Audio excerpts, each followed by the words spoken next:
Welcome in, everybody, and thanks for joining us here on the Orleans Firebirds Radio Network. It's the Orleans Firebirds taking on the Brewster Whitecaps here in Brewster. Game number 17 on the season for the Firebirds, who come in after a no-hitter last night, combined between three pitchers in Bryce Worker, Josh Allen, and then rounding it out was Chris Clark. We'll take a quick break for the national anthem and be back with you here for the first pitch.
Welcome back to Stony Brook Field, the home tonight for the matchup between the Whitecaps and the Firebirds. The second time that these two have met, the first time at Eldridge Park in Orleans, Massachusetts, where the final win in favor of the Whitecaps by a final score of 7-2. The Whitecaps come in today with a 9-7 record, which is good enough for second in the East. And, Jack, they got there via a 4-game winning streak that they're currently riding. And just before that, it was a 1-5 stretch for these Brewster Whitecaps. So some rough goings, and they've turned it around since. But the last time that these two teams met, the Firebirds lineup looked entirely different. Only 3 players in the lineup today for the Firebirds made an appearance in that game back on the 16th. And so today, the Firebirds looking to pull back even in the series with the Whitecaps, in which they currently lead at 1-0. But that game one that the Firebirds want to put behind them. It was maybe the sloppiest game that we've seen from Orleans. A couple of defensive errors, a disastrous third inning on the pitching side. It just propelled 5 runs across the plate, and from there it seemed like that ball game was over. But here, it's going to be Ben Shields versus Liam Simon. Simon taking the bump first, as his Brewster Whitecaps are the home team. Simon out of Notre Dame. This is his first appearance here for Brewster. He threw 30 in a third innings, giving up 21 hits and 17 earned runs. Struck out 56 and walked 28 over the course of this past season at Notre Dame. But what do you see as the key for a guy like Liam Simon facing a completely new look Firebirds lineup? A guy that throws very hard, Jack, but it's not that speed that's going to be the sole thing that can beat the Firebirds. No, it's not, but he is a very fastball-reliant pitcher. In fact, he'll open to lefties about 95% of the time with that fastball, and boy, does it have some blur marks behind it when he lets it go. It can get as high as 98. In fact, the highest he's thrown in his career at Notre Dame was 99, and that was with two-seam movement. That's just wicked. That is a tough pitch to hit. 99.8, what that one registered this past season. a guy that's probably going to sit around 94 to 96 here today. That with the four-seam fastball, also mixes in the slider and the changeup, has the two-seam as well, that just a little bit faster than his four-seam fastball, which is a little bit unconventional. Yeah, normally when you see pitchers come in that are so reliant on the fastball, like Simon is, they're throwing it about 85 to 95% of the time, no matter the count. It normally has some variations on it, whether it's sink movement, cut movement, two-seam movement, and he's going to see a variety, or he's going to offer a variety to Travis Honeyman to lead things off. So it is Honeyman to lead things off. He steps into the box now, followed by Nate Furman, Luke Keshel, Kevin Sim, Jack Bolger, Isaac Humphrey, Logan Beard, Conor Burns, and rounding out the lineup for the Firebirds, Nick McCleary. So Simon out of the windup. First pitch of the ball game to the right-handed hitter Honeyman is taken for ball number 1. Travis Honeyman did not play in the game back on the 16th against the Whitecaps. This has been the most dangerous hitter as of late as he cuts on a fastball. They even the count at 1-1. Honeyman comes into today batting .375 with a team-high 18 hits and 32 total bases. He's got a total of 8 extra base hits, 5 of them doubles, 3 of them home runs, which was tied with 2 other Firebirds for the team lead until Kevin Sims' home run last night. This one in there for a strike, 1-2 in favor of the right-hander and Liam Simon. He's had a few home runs from this leadoff spot, but one of the consistent themes we've seen with Honeyman all season long has been his ability to work the count from the leadoff spot. Here comes the 1-2. It is down in the dirt and skips past the catcher here today, and Byrne makes it a 2-2 count. Honeyman playing center field here today for the Firebirds, as he has most of the time. Battled a bit of an injury that held him out of 2 contests on Sunday and then the off day on Monday. Saw him in action again last night. This one struck well towards the alleyway. The left fielder and Bravo going to make the snag for out number 1 of the ball game. And after the flyout, let's go ahead and meet the Whitecaps defense. It is Bravo in left who just made the snag. Vaz will play center, Sirota in right, Werner at third, Freeland at shortstop, Diaz at second, Harbor at first, and then Byrne behind the dish, and you already know the man on the mound, and Liam Simon.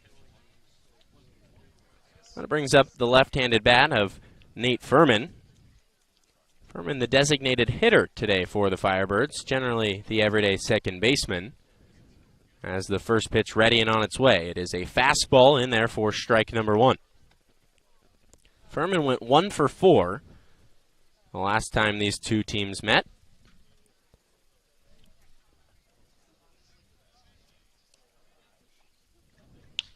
This one fouled off to the left, and quickly ahead is Liam Simon, 0-2. Well, you mentioned the defense. This is a pretty solid defense with only 8 errors on the season. So compared to Orleans with 13 so far. And when the defense has showed up for the Firebirds, it has resulted in good things, as this one just misses the zone. 1-2 the count after the fastball that missed inside. Furman comes into today batting .275. Posting 11 hits, one of them a double. The 1-2. This one sent right back up the middle, and it'll fall into center field for the first hit of the ball game. Nate Furman reaches base with 1 down here in the top of the first.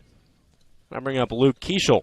That's a great piece of hitting by Nate Furman, because that approach to the ball didn't even look like a swing as much as he understood the velocity of the pitch, just wanted to extend the bat out in front and just have the ball almost ricochet into center field, and that's exactly what happened. Just put the barrel right in the middle of the zone and hoped a good thing would come out of it, and it did for Furman, who's been getting better and better so far this season, Luke, at getting on base in the early innings, which is so good to set the tone for the Firebirds. The pitch to Keshel misses down.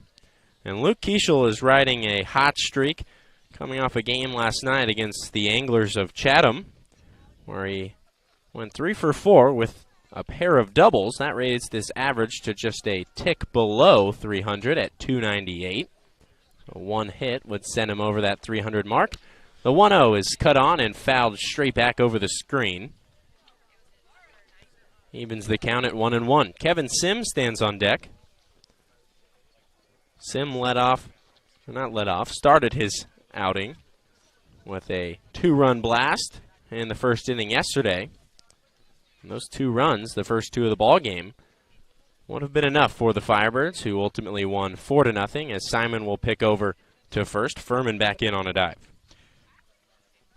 I think Keshel's just been battling a little bit of a bug in his swing. He's really struggled with reaching pitches on the outer part of the plate. He seemed to time it up a lot better last night. Here's the 1-1. It is fouled back to the screen on the left side. And the advantage belongs to the righty, Simon. I just picked that up from Keshel's numbers during the season with San Francisco. He struck out 34 times. That's not a low number, but in 56 games, that's still just over about half per game if you're looking at averages. He's got 18 through 17 games so far. Here goes Furman running to second. The pitch is low. The throw down to second is not in time. So Nate Furman swipes his 4th bag of the year.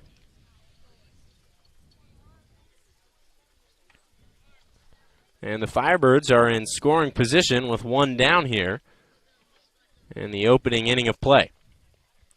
It is a 2-2 count on the right-handed batter, Luke Keshel. Keshel went 1 for 3 with a run scored, one of the only 2 runs that scored in the contest back on the 16th. This one struck well to the right side, but out of play. Firebirds as a collective group come in today batting .222. They do lead the entire Cape Cod Baseball League in home runs with 13. Right on their tails, though, are the Cotuit Kettleers.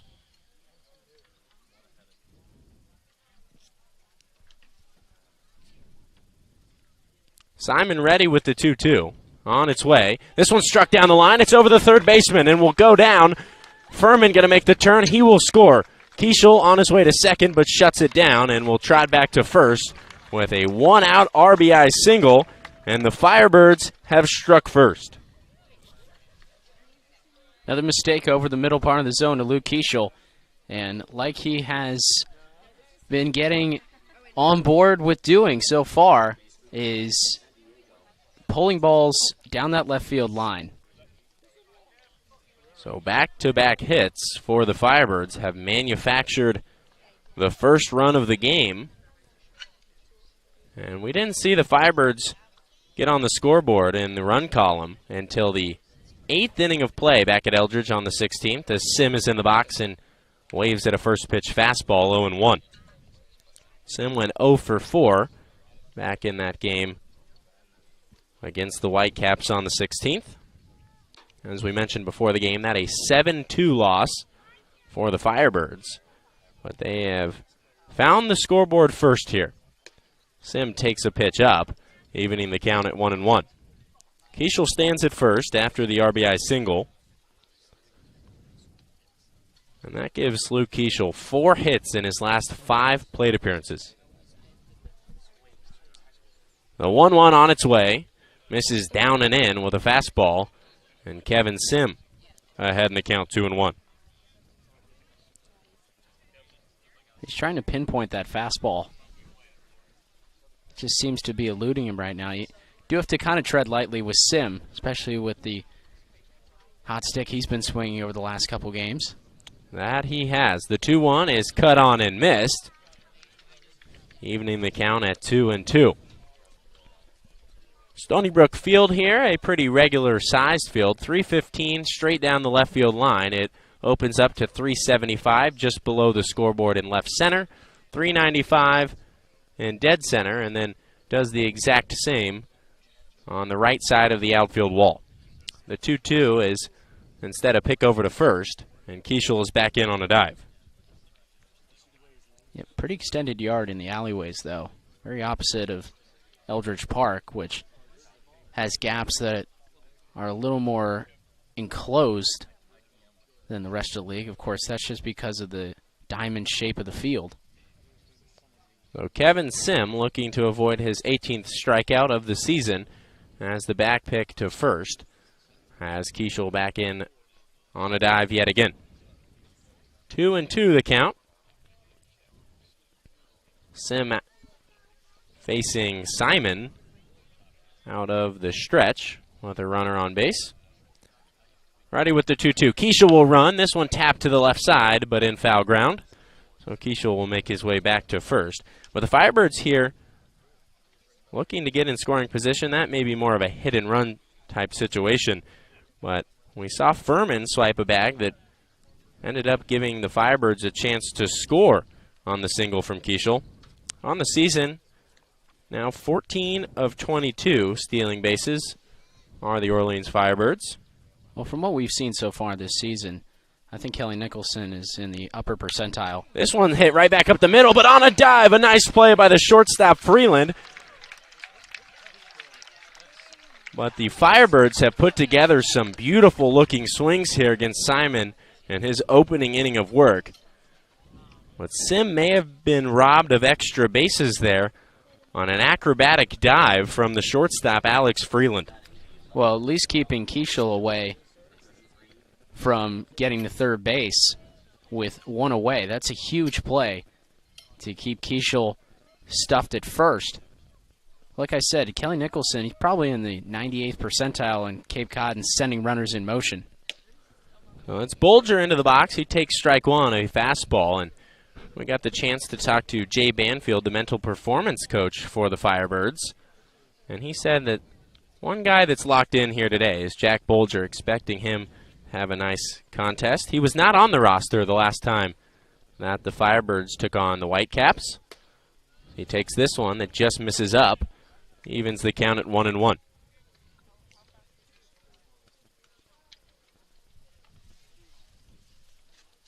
Game number 17 here on the season. The Firebirds looking to get back above 500, currently sitting at 7-7-2. Keshel stays put, and Bolger swings and just taps it foul behind the plate. Just noticing how far back in the box that Bolger is standing. His left foot is in line with the point of home plate. So he's anticipating high velocity from Simon. He's gotten it so far. The 1-2 count here, I just wouldn't be surprised to see Keshel in motion. I think you may be right.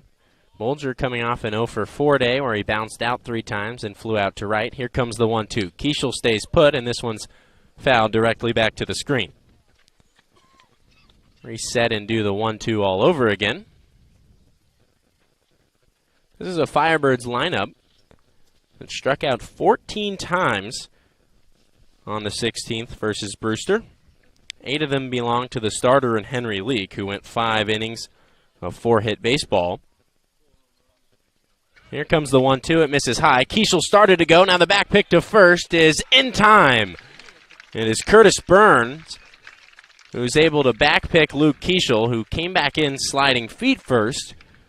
But when we come back to the plate in the top of the second, it'll be Jack Bolger with a new count. The Firebirds do get 1 run on 2 hits. They leave nobody stranded after Keshel was picked off the base paths.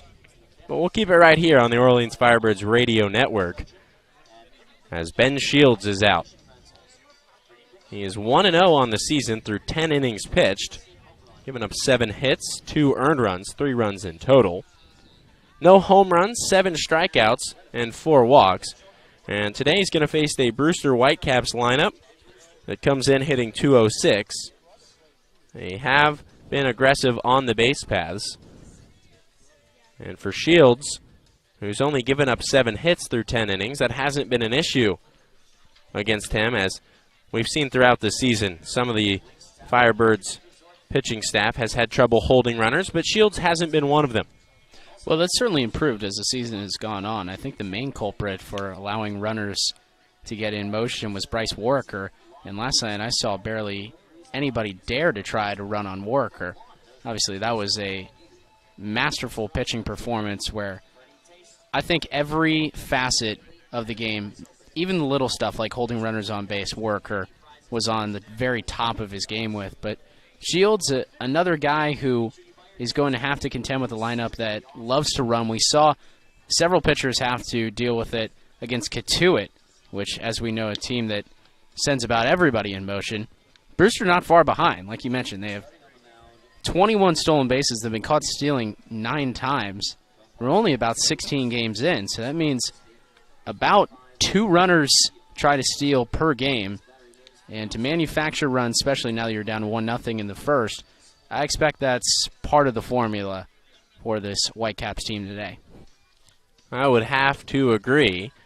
But it'll be Alex Freeland, the shortstop, who just made the sensational play for the second out of the top of the first inning off of the line drive from Kevin Sim, who will get things started. So it is Freeland, followed by Davis Diaz, Trevor Warner, David Mendenham, Mike Sirota, Curtis Byrne, Logan Bravo, Parks Harbor, and Javier Vaz. So Shields will have to go against this lineup, who comes in hitting .206. And to lead things off, Alex Freeland from UCF out of Cape Coral, Florida. Guy that leads the entire Cape in home runs by one single player. Right on his tail is Kevin Sim, who he robbed of what could have been an extra base hit. But here's the first pitch from the lefty Shields. It'll miss up 1-0 in favor of the right-handed bat of Alex Freeland. A power hitting shortstop at 6'2". This guy is the prototype. So here comes the 1-0. High leg kick from Shields and a massive swing and a miss from Alex Freeland. He had the day off yesterday for the Whitecaps. Did not appear in that win yesterday. Even count it 1-1. Shields gets the sign, ready and kicks. On its way, he misses with a fastball up. It is a 2-1 advantage for Alex Freeland. Back on the 16th. In the leadoff spot, Alex Freeland went 1 for 3. Did a reach on a walk against the Firebirds. Now the 2-1 on its way. This one struck well to center field. Honeyman going to circle under it and make the snag for out number 1. I'm going to bring up Davis Diaz. Diaz today, the second baseman, and as we talk about defensive alignment, let's meet the Firebirds defense. It is Bolger in left, Honeyman in center, who just made that snag. Humphrey in right, Sim at third, McCleary playing shortstop, Beard at second, Keshel at first, and Conor Burns catching the man on the mound, Ben Shields, who fires a first pitch strike, a fastball right over the heart of the plate for strike number 1, 0-1. In favor of the Firebirds left-handed pitcher. Burns sets up. The 0-1 on its way. This one tapped softly in front of the plate. It is tailing foul, and after it goes Burns, who will grab it in foul ground. So quickly ahead in the count 0-2 is Ben Shields, and that's where we've seen him do his best work, Jack. He's got 7 strikeouts on the year, and when he's ahead in the count 0-2, a major advantage considering what this guy can throw.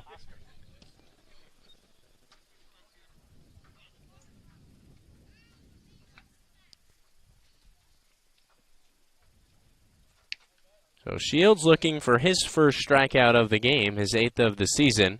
Here comes the 0-2. It is way upstairs and brings the count to 1-2. Well, you raise a good point about Shields with 2 strikes. He's got a good mix of off-speed pitches that he can confuse batters with.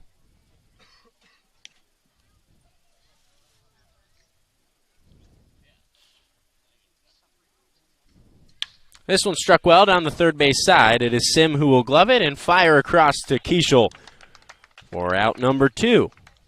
So Ben Shields has gotten ahead of batters and been able to sit them down with relative ease here to open this ball game. So here is Trevor Warner the third baseman today for the Whitecaps. Plays his college ball at Texas A&M. He comes in today batting .256. This one in there for strike one, a fastball. It's just so fascinating to me how Keshel started this season at third base. Now he's the first baseman with Sim at third. Just the modern-day player, so malleable, can move them around the field. Here comes the 0-1. This one struck on the ground to McCleary. He'll glove it cleanly and fire across for out number 3. It is 3 up and 3 down for the Whitecaps against Ben Shields. We head to the top of the second inning, and the Firebirds lead it 1-0.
Welcome back. You're listening to Orleans Firebirds baseball here on the Orleans Firebirds radio network.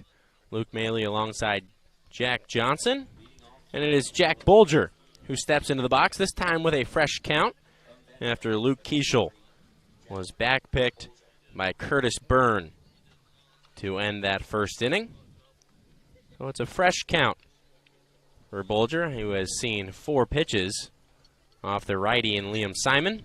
And the 5th pitch that he sees is ball number 1 of the at-bat, 1-0, in favor of the right-handed bat out of Vanderbilt.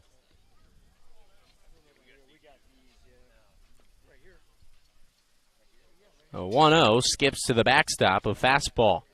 It was down and away. 2-0 in favor of Bolger, and the Firebirds clad today in those red sleeves with the red digital camo vests, the white pants.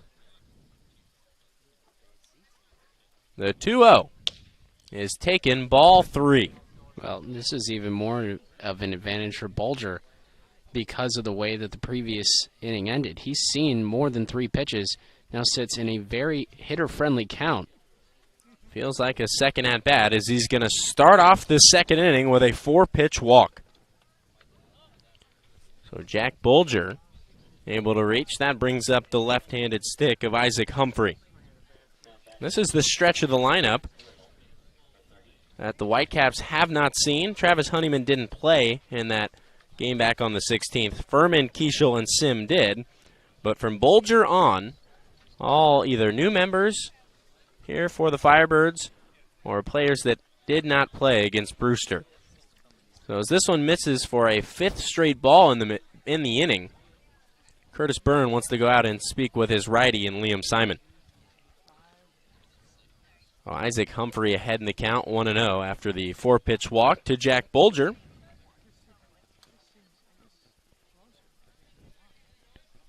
And Humphrey up to the dish, batting from the left side. And a 1-0 count with nobody down and a runner at first base.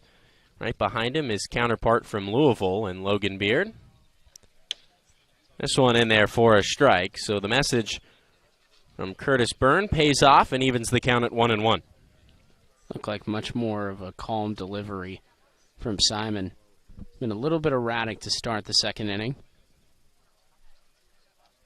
The 1-1 on its way, high leg kick, and it's fouled off the netting behind home plate. 1-2. When the Firebirds have been feeling really good coming into this game, coming off a combined no-hitter yesterday, and the previous home game before that, a triple play was turned, really everything clicking right now after the 4-0 win over the Chatham Anglers, and here comes the 1-2. It's fouled off to the left side over that netting that Humphrey just found into the woods to the left side of home plate here. Yeah, I don't think the Firebirds should have any trouble selling tickets to home games for the remainder of the year. It was a nice crowd out there at Eldridge, over 1,000 people at the ballpark last night for that 4-0 victory. Here's the 1-2 again. It misses, and Byrne lost it for a moment. It stuck in his glove, but it's a even count at 2-2. Bolger still standing at first. But Isaac Humphrey seeing some pitches here in his first trip to the dish against Simon. That pays dividends. The second and third times through the order. This one struck well, but tailing into foul ground down the left field line. And out of play. When Simon is missed on his pitches, I notice that his front foot is kind of gliding off the mound, kind of towards the first base side. If he steps right towards Curtis Byrne, his catcher, normally hits his target. When he's missed, that front foot is landing in a different spot. The 2-2 now. In there for strike three. It was Humphrey who stood there and watched it into the mitt. And he becomes the first out of the second inning for Liam Simon. That brings up Logan Beard, the second baseman here today. Beard had himself a nice day yesterday, going 2 for 3. He drew a walk, had a double and came around to score, singled. The lone time he was retired came in the second inning, where he bounced out to shortstop. So 1 on and 1 out for the righty in Beard. And he'll take a fastball that just clips the top of the zone. Kind of looks back at the home plate umpire and asks, is that as far up as you're going to call it? And he gets the nod. We're getting a feel for the zone here. 0-1 in favor of the Whitecap starter. Here goes Bolger. The throw from Byrne is to the left of the bag, but even on the target wouldn't have had a chance. The Firebirds swipe their second base of the evening, and for a second straight inning, they have a runner at second base with 1 out. The last time around, it was Luke Keshel who singled to left field. That brought Furman home. Now Logan Beard looking to drive home his teammate in Jack Bolger. The 1-1. Here's the kick and the deal. It skips to the backstop, and jogging over to third is Jack Bolger. So now just 90 feet away are the Firebirds from doubling their lead to 2. Yeah, and that was a wild miss from Simon, and that's kind of another indication of his timing and his landing spot on the mound isn't consistent with each pitch. That was also a great pitch 2 pitches ago for Bolger to run on. A little bit of a breaking ball on the outside part of the plate. This one just misses.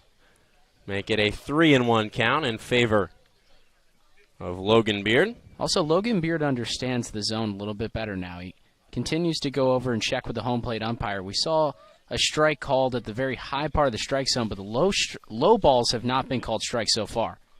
This one swung on and fouled back over the screen to the right of home plate. And that brings us to our first full count of the ballgame. I'd like to see a little more of a confident swing from Beard there on a 3-1 count. That looked a little defensive on the outer part of the plate. It did, in a situation where you're looking for a pitch to hit. Took a swing at it, but here comes the 3-2. And it is an exact same result as it's fouled off to nearly the same location, off to the right of home plate. Yeah, that's one where the functionality of a defensive swing in a 3-2 count, that's where you want that. The 3-1 pitch, you can take a Superman hack at it. And if you come up empty, you still have that other strike to lean on.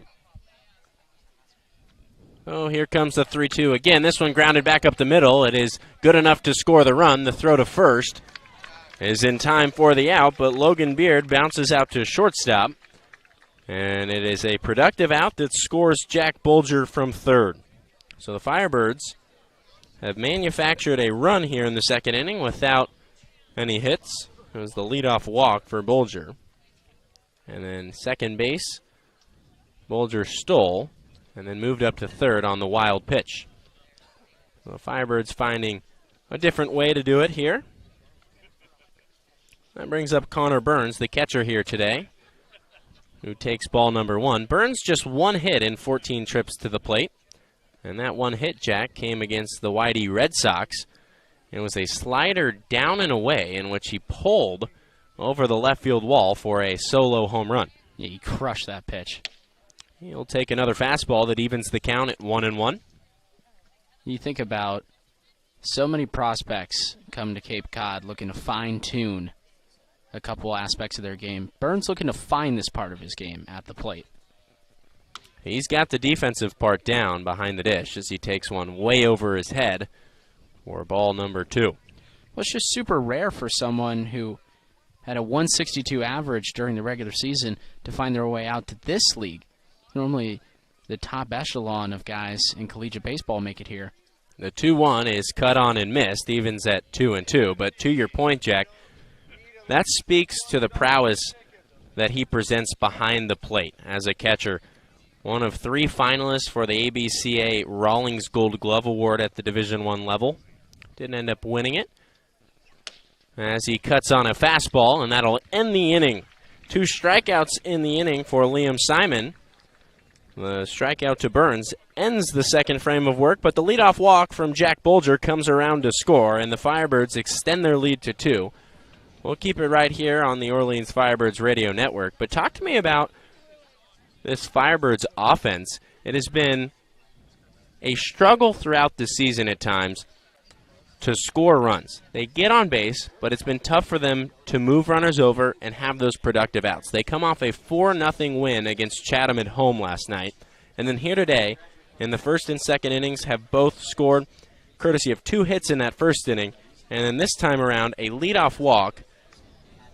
Moving up 2 bases was Jack Bolger on a steal and then a wild pitch, and then a productive out from Logan Beard on a ground ball scores him. So the Firebirds here early on against the Whitecaps, able to manufacture runs without really hitting balls too hard.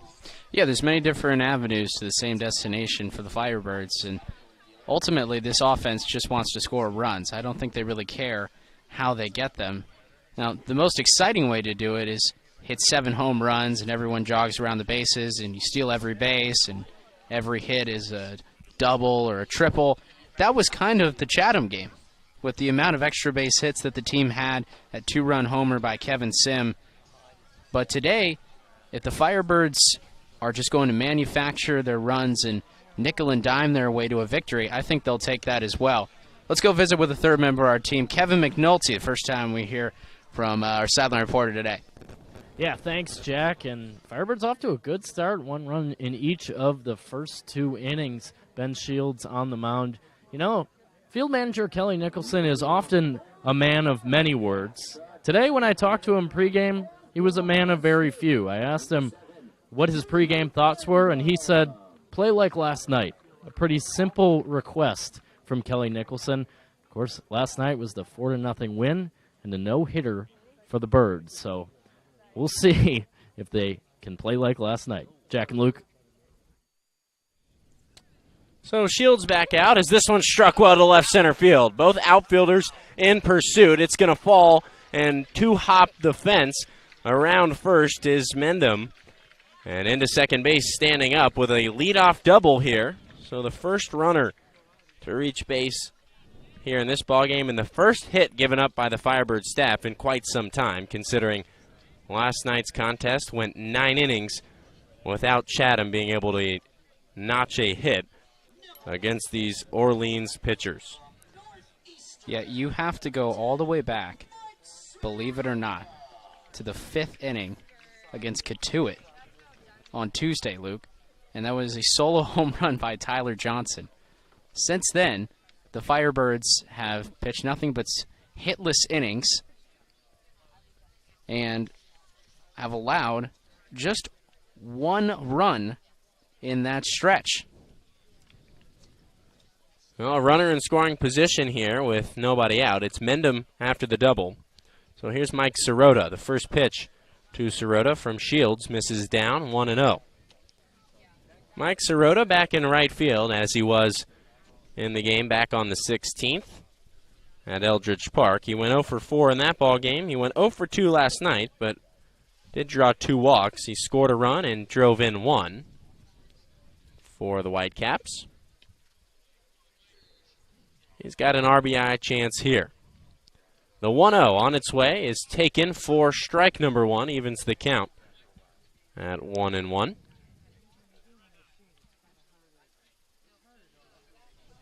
Doesn't like to be pitched in on the hands. And Shields, who's more of a command pitcher, I think is pretty cognizant of that. We'll see how he attacks him in this 1-1 count. Sirota hitting .357 on the season as this one misses down, 2-1 in favor of the right-handed bat of Mike Sirota.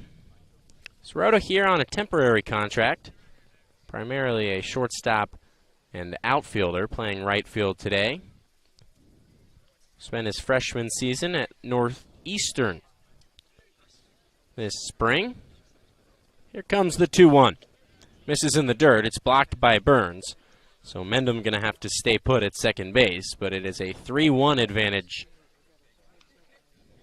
here for the Brewster hitter and Mike Sirota.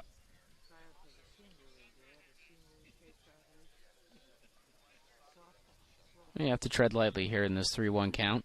Just giving up a loud double into left center field. You want to get something over the plate, though. Here comes the 3-1. It is over the plate for strike number 2. Sirota watched it go by. And Shields has his first full count of this outing. Yeah, that was a bullseye. That was right in the middle of the target that Conor Burns set up. I don't think his wrist moved an inch in receiving that pitch from Ben Shields. Here comes the 3-2. And it misses down and away. And it is the first walk issued for Ben Shields out of George Mason. That brings up Curtis Byrne, who will come to the plate with runners at first and second. Byrne had the day off yesterday. Saw him make a nice play to end the first inning for the Firebirds offense. It was a back pick to first base that had Keshel sliding back into the bag, but not in time. Sim will creep in just a little bit at his third base spot at the hot corner. Here comes the pitch, expecting the bunt, and Byrne did square, and he pulls back and takes strike number 1. We'll see if they go back to it. Want to lay down the bunt and get 2 runners into scoring position in a ball game that the Whitecaps trail by 2 early. Here's the pitch. Burns squares to bunt. He will bunt it right in front of the plate. He's going to kick the baseball, so he will be called out, and the runner's going to have to return back. It was a well-placed bunt that likely would have gotten the runners to advance those 90 feet each. But it's the second time this season we've seen an opposing player against Orleans square to bunt, lay down a bunt, and then make contact with the baseball out of the box and be called out. I just feel like I've seen about everything there is to see in baseball so far. Just through 16 games here this summer, we saw somebody in the first game drop a baseball on an exchange, and it went over the fence, and everybody was a little bit confused about the ruling. This one taken for strike 1. It is Logan Bravo, the left fielder for the Whitecaps, who toes the box for the first time today.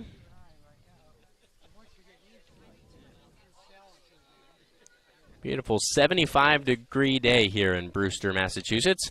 A check swing that went around as Bravo down 0-2 in the count. Bravo did some damage against the Firebirds the last time these two teams met, going 2 for 4 in the ball game. He scored a run and also drove in 2.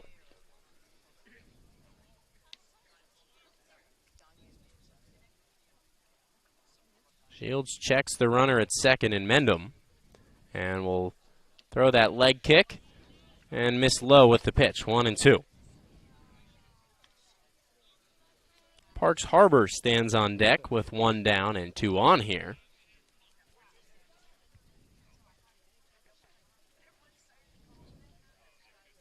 This is the part of the order that did some damage yesterday for the Whitecaps. The 7, 8, 9 hitters went 4 for 11, scored 2 runs, drove in another in that 3-2 win against the Gatemen of Wareham. This one struck well down the third base line, and what a play by Sim. He makes the snag. He throws on to first, but not nearly in time. The one hop gets past Keshel, and 1 run will score.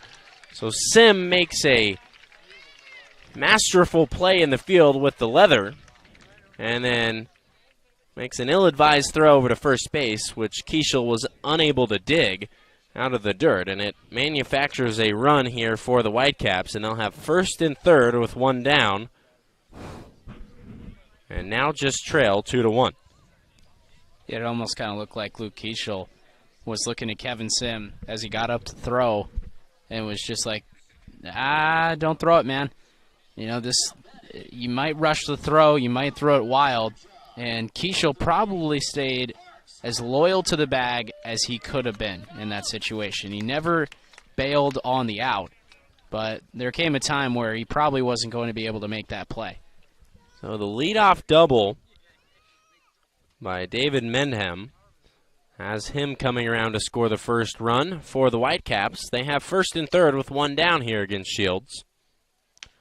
And the first pitch from Shields into Parks Harbor misses off the plate.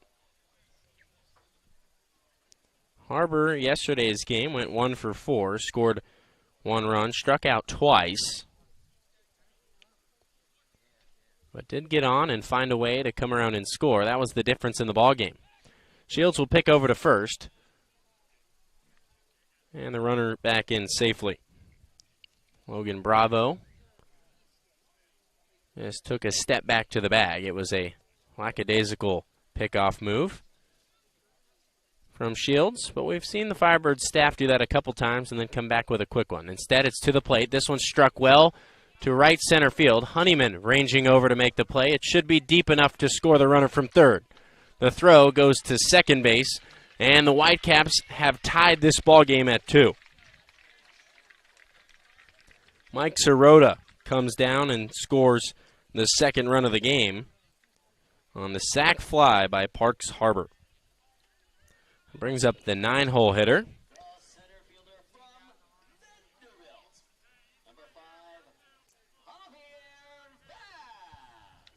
So you heard it, Javier Vaz.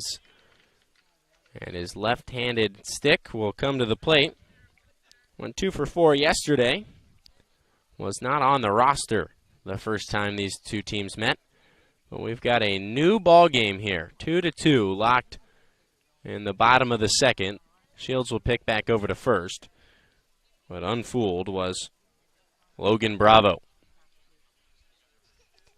2 hits and 2 runs for each team here today. The only difference on the scoreboard, the 1 error for Orleans that came on the throwing error from Kevin Sim. The first offering from Shields misses up. 1-0. Javier Vaz comes in today. Has appeared in 4 games, hitting .364. Basically has 1 stat in every category. 1 run, RBI, walk, strikeout, and stolen base. This one he's going to tap to the right side, just outside the reach of Keshel, but it is in foul ground. So Shields comes back in the count and evens it at 1. Vaz plays his college ball at Vanderbilt, originally from Huntsville, Alabama. Not an imposing frame, A very good defensive outfielder playing center field here today for the Whitecaps. Hit 280 last season as Bravo is back in on the pickoff move from Shields. Mentioned hit 280 at Vanderbilt this past year with 5 home runs and 30 RBIs.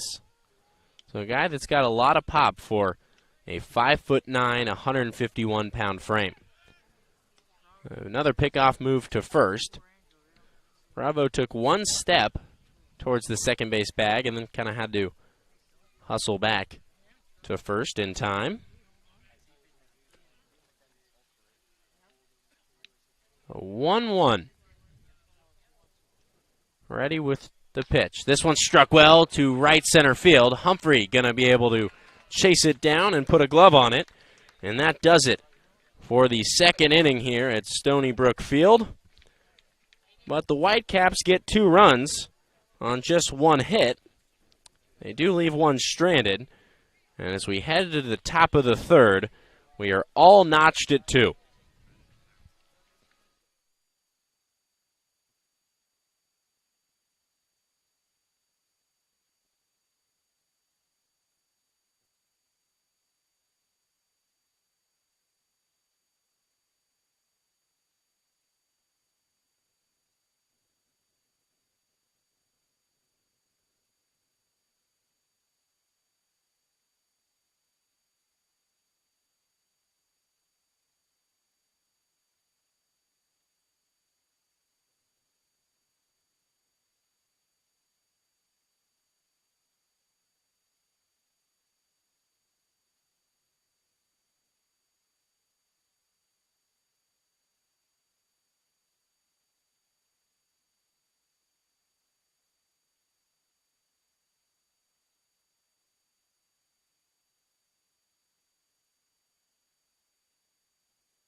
Welcome back. It's Firebirds baseball here on the Orleans Firebirds radio network. Luke Maley alongside Jack Johnson. It was a 2-run bottom of the second inning for the Whitecaps that tied us at 2.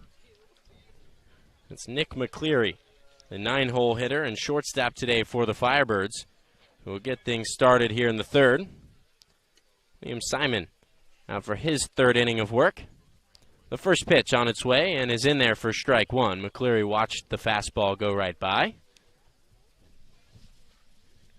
0-1 in favor of the righty out of Notre Dame. The top of the order due up after McCleary as he takes a spinner in there for strike 2. Well, Nick McCleary is a guy who's thinking, what do I got to do to get hot right now? He's 1 of 20 on the season. Last time we saw McCleary at the plate, it was not a scene that he hopes to repeat with a strikeout at Katuitt. And he will repeat it here. A strikeout on a fastball up. 3 pitches all in there for the strikeout of Nick McCleary. He went down swinging, but that brings up the top of the order and Travis Honeyman, who flew out to center field to open this ball game. Well, stayed on his feet with this strikeout. You take your wins where you can get them. Yeah, against Katuitt, it was a swing and a miss that took McCleary to the ground against one of the nastiest curveballs that I've ever seen. Isaiah Coupette came in relief in that contest. Had over a 3,000 spin rate. The first pitch will miss away. So Honeyman hops ahead 1-0. Yeah, some of those pitches from Coupette were not fair. It's a much different challenge facing Simon. Velocity reliant. And there's the velocity right there. Honeyman swings and misses. 1-1 the count. Honeyman leads offensively for the Firebirds in nearly every positive category. Was tied for the lead in home runs before Sims' home run yesterday. The appeal down to first on the check swing. And our first base umpire here says, no, he did not. 2-1.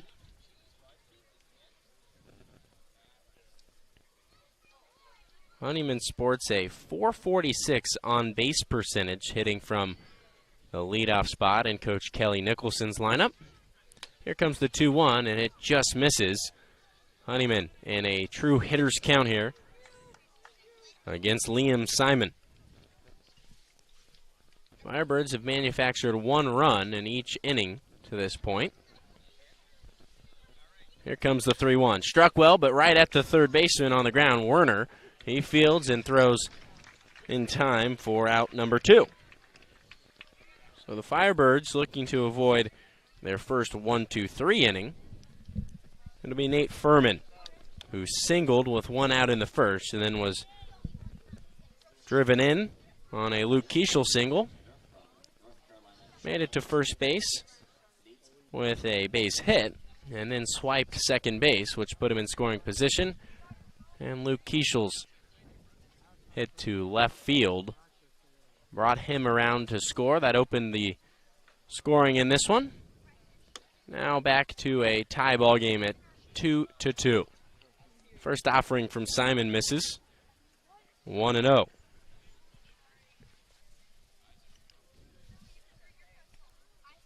The 1-0 ready and in there for a strike. A fastball that just grabs the inner half of the plate on the left-handed bat of Nate Furman. Yeah, this is a pretty stretched zone, bottom to top.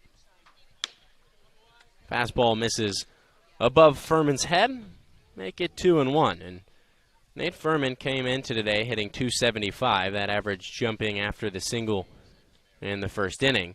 But even more impressive, sporting a .420 on-base percentage as he hits this one right at the second baseman, who's going to boot it. And up goes the on-base percentage as Nate Furman reaches on the E4. It was Diaz who seemed to kind of rush fielding the ground ball. You have a lot of time at second base, but it wasn't hit all that hard. So Diaz, knowing that Furman was going to be barreling down the line, kind of looked up for a moment, and it just glanced off the glove, went right between his legs. And that was more than enough time for Nate Furman to reach base safely. Yeah, some of these Firebirds base runners can kind of sneak up on you, and Nate Furman is one of those guys. With his speed down the line, he can fly, and that's an example of the pressure that he puts on opposing defenses. So here is Luke Keshel. The first pitch to him misses up. Simon did allow a single to Keshel that was well hit directly over the third baseman in Trevor Werner's head. That scored Furman, who stands at first base now.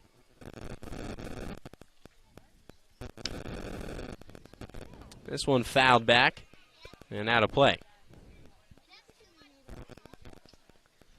It evens the count at 1-1. And Jack, Keshel's been a guy all season long that has really hit well early in counts. The deeper that the count goes for Keshel, obviously the risk for striking out goes up, but just the average hasn't been quite the same when he falls behind 0-2 or 1-2. No, it hasn't. And I think that's because pitchers can get to their off-speed stuff, kind of draw off the plate. Keshel's not a guy that crowds the plate, so the plate coverage on the outer half is something that he struggled with. They check on Furman over at first. He's back safe with a dive.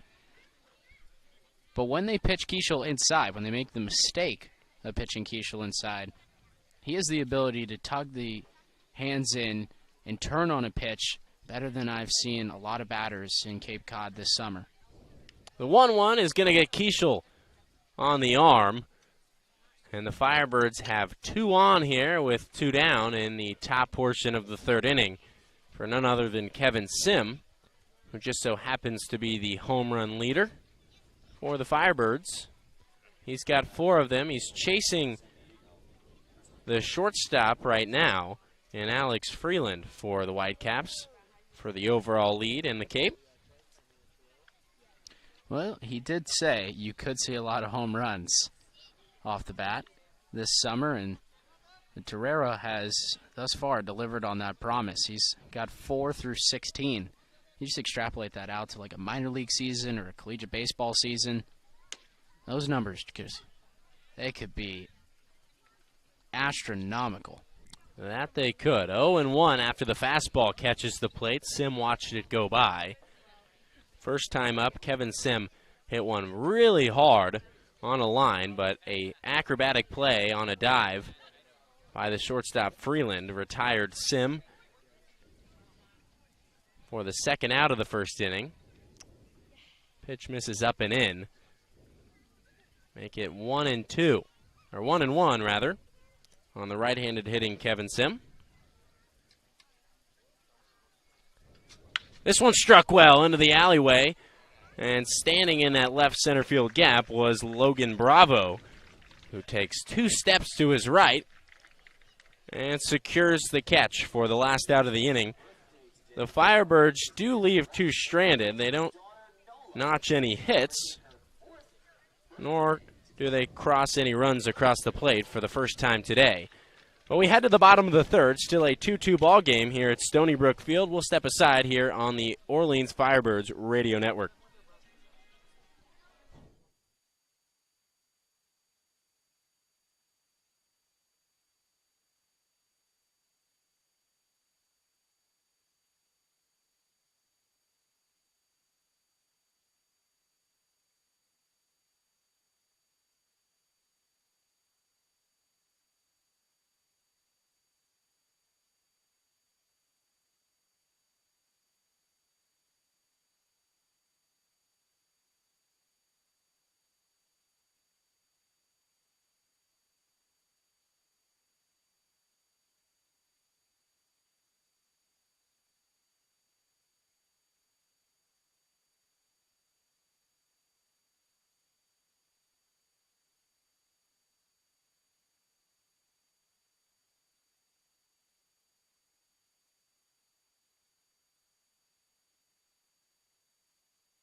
Back at Stony Brook Field. 2-2 ball game here between the Brewster Whitecaps and the Orleans Firebirds. It's the bottom of the third inning. Ben Shields is back out there, and he's got the top of the lineup. And Alex Freeland. Freeland flew out to center. His first time up. He's going to take strike 1.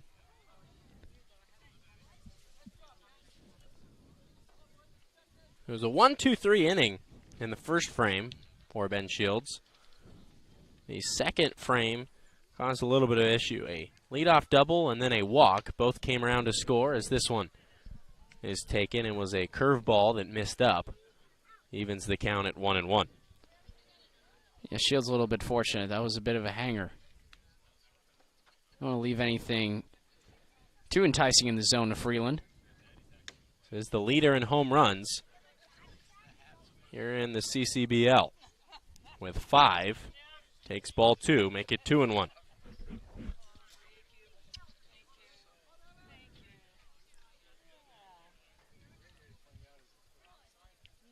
Shields shakes, gets his sign from Burns.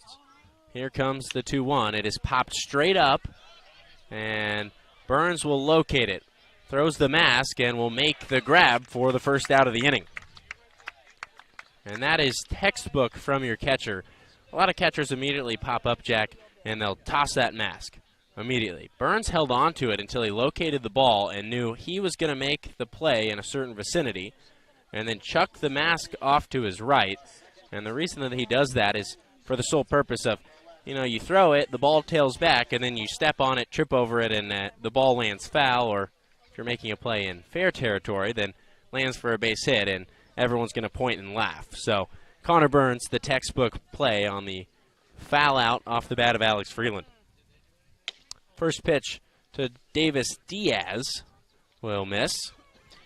And you saw him almost kind of frisbee the mask away from him. He made sure that got as far away from him as possible, so he avoided, like you said, tripping over the mask and avoiding recording the first out.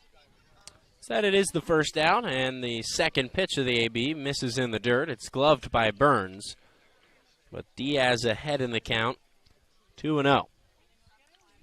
Diaz grounded sharply to the third baseman, Kevin Sim, in that first inning. Came the second out of the first inning. Here comes the 2-0. It is taken for a strike, and it looked like Ben Shields took a little bit off of the fastball there and just dropped it in there for a strike. 2-1. Conor Burns still back there flashing leather. That looked maybe a couple inches below the zone to me, but nobody buys strikes at that portion of the zone better than Burns. No, he does not. This one in and out of the glove of Burns on the glove side of the Firebirds catcher. It misses the zone, 3-1. So a hitter's count for Davis Diaz, who was coming off a 1-for-4 day yesterday. Playing second base today. The 3-1 misses upstairs. It crossed at the letters. And on with a walk. The second walk of the game issued from the lefty Shields is Davis Diaz. That brings up Trevor Werner. So Shields, who went 5 innings his last start at Falmouth, which was 11 days ago, threw 5 innings and walked 2. So through 2 1/3, already walked the same amount of batters. And that just adds to your stress when you're going against a lineup that has stolen 21 bags. This one on a line, but right at Honeyman, who comes on and makes the catch on a half slide for out number 2. It was a ball that was hit on a line, but seemed to kind of have that top spin. It was trying to find the outfield grass, but Honeyman read it well. And Trevor Warner is the second out of the third inning. Well, you could almost see the wheels turning in Honeyman's brain from here as he tried to read that ball. He knew it was coming at him on the line, but as you mentioned, had that top spin. So his approach to the ball and the way he tracked it, he stayed very low to the ground because he figured that if it bounced in front of him, it was going to take one of those low biting topspin bounces. And that's why he wanted to make sure if it bounced, he got his body in front of it as well, take away extra bases. So that brings up David Mendenham, who doubled and then came around to score in the second inning. He'll take ball 1 down and away, and he may have been granted time just before that pitch was thrown. We'll see how they adjusted. He stepped out of the box just before Shields threw the first pitch. For the moment, the scoreboard reads a 0-0 count. Here's the pitch. Way out in front of it on the off speed, and it is strike number 1. Mendenham did not play against the Firebirds back on the 16th. And he's been swinging the bat well. He had an RBI yesterday, went 2 for 4 against the Gatemen, and then has started today with a leadoff double in the second inning. He takes this one, and a second straight pitch that pops in and out of the glove of the catcher, Conor Burns. Somewhat of a rarity from the star catcher out of Long Beach. So 1-1 the count. They do say that Mendenham was granted time on that first offering from Shields. So just 1-1 count rather than a 2-1. And he's way out in front of it again. Make it 1-2 in favor of the lefty from Orleans and Ben Shields. Yeah, he had Mendenham out there like he was almost on skates. He was kind of gliding towards that pitch. He was trying to stay back on what he anticipated to be a fastball. When he got the off speed, he was way out in front. Here comes the 1-2, and it is taken for strike 3. So Shields out of the third inning and able to hold the Whitecaps after they got 2 in the second off of the lefty. 4 batters come to the plate for the Whitecaps. They do strand 1. It was the walk from Davis Diaz that stays over at first base. But the inning is over. No runs, no hits, 1 left on base.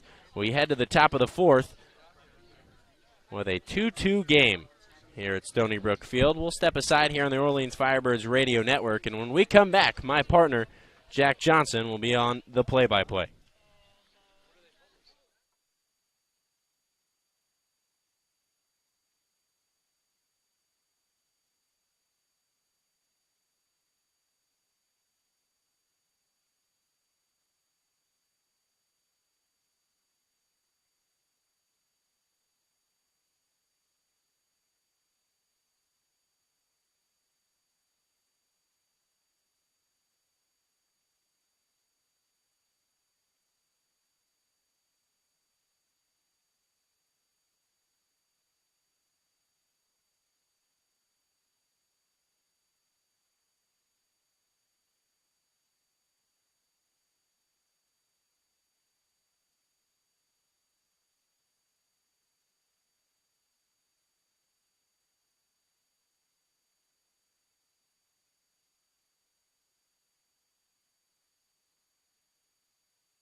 Back at Stony Brook Field in Brewster, Massachusetts, the second meeting between the Whitecaps and the Firebirds, and they are knotted at 2 after 3 as Jack Bolger steps up for the Birds. He'll face Liam Simon for the second time.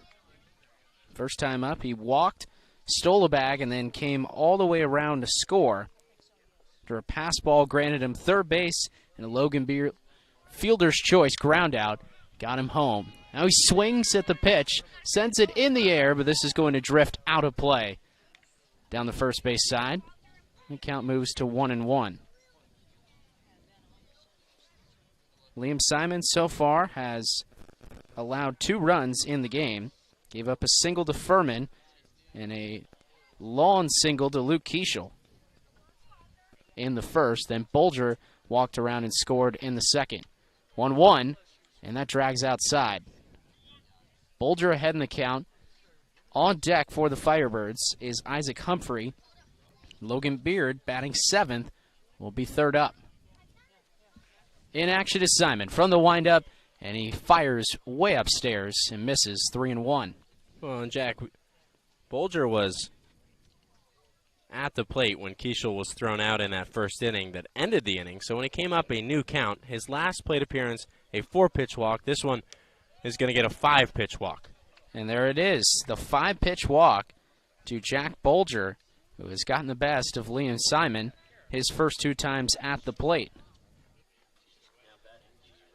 We said at the top of the broadcast that somebody that Jay Banfield, the mental performance coach, had highlighted as on the verge of having a good day was Jack Bolger. We expected it to be with a lot of loud displays with the bat. That has not been the case, as the first pitch to Isaac Humphrey fires way upstairs and misses 1-0. Well, generally, the result of being zoned in is, those hits and stuff, seeing the baseball well. And that's exactly what Jack Bolger has been doing. He's drawn 2 walks. He just hasn't had anything to hit. 1-0 pitch from the stretch. A wicked cut from Humphrey. Back into the glove. It bounces out of the glove of Byrne. And it's 1-1. 2 fastballs to open this at bat from Liam Simon, who pitches from the stretch for the 4th consecutive inning. It's the second time the Firebirds have gotten their leadoff batter on in an inning. Both times it's Jack Bolger. 1-1 pitch. Another fastball cut back to the screen.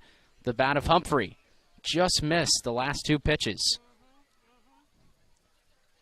Isaac Humphrey has been swinging the bat well here. He just joined last week as both him and his counterpart who stands on deck in Logan Beard. Late arrivals after Louisville made a deep postseason run and was eliminated in the Super Regional. And he goes down swinging. The strikeout from Liam Simon as he fires a fastball by Humphrey for out number 1. Now Humphrey is 0 for 2 with 2 strikeouts, and that brings up Logan Beard.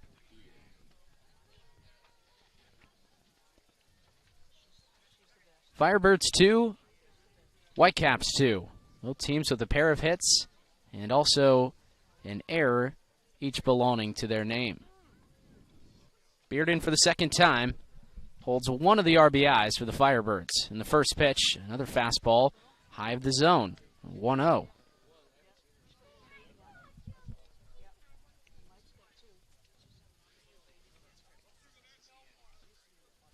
Conor Burns on deck with 1 away.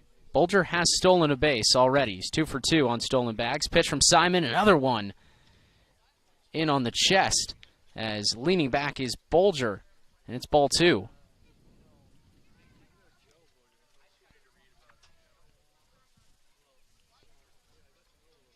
So Liam Simon, who peers in this 2-0 count, has struggled with fastball command.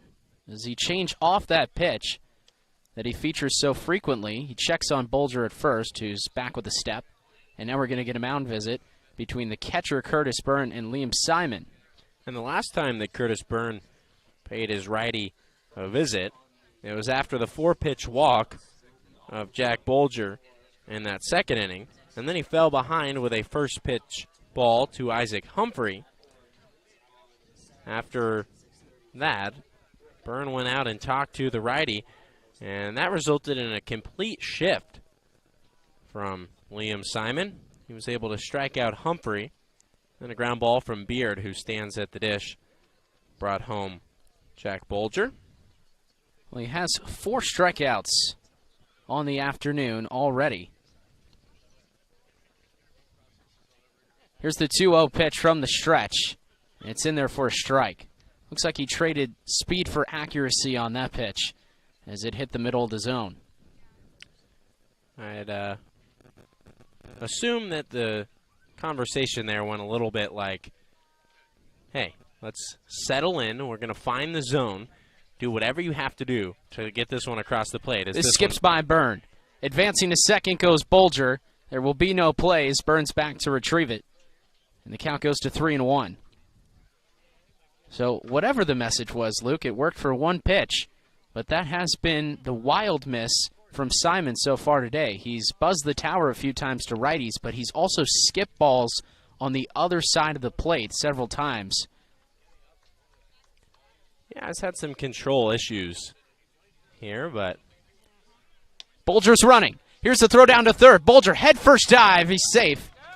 It was also ball 4 as it broke out of the zone. And so down to first with the second walk of the inning goes Logan Beard on the 3-1 pitch. And I guess I took for granted that Simon would find the zone and run the count full. Instead, he goes with an off-speed pitch, looked like the slider, which he breaks out on occasion. And now Jamie Shevchik is going to walk out and possibly signal to the bullpen, and that is exactly what's happening. A new pitcher is going to enter the game for the Whitecaps with 2 runners on, located on the corners for the Firebirds, with 1 away in the top of the 4th, in a tie ball game at 2-2.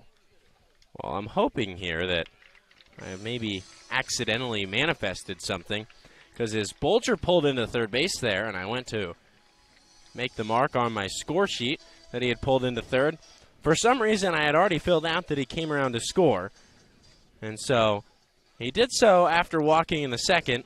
Here in the 4th inning, maybe a little bit of manifestation with first and third. The double play is in order for the Whitecaps, as it'll be Conor Burns who steps to the dish, but Burns doesn't have to hit something too hard, looking to elevate something just enough to bring Bolger home from third, or even tap something on the right side that Bolger's able to read to the ground and then send him to the dish. But a new arm is on the mound for the Whitecaps. Matt Bedford enters the game for Brewster.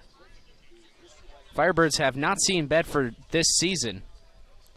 In fact, Nobody's seen Bedford this season.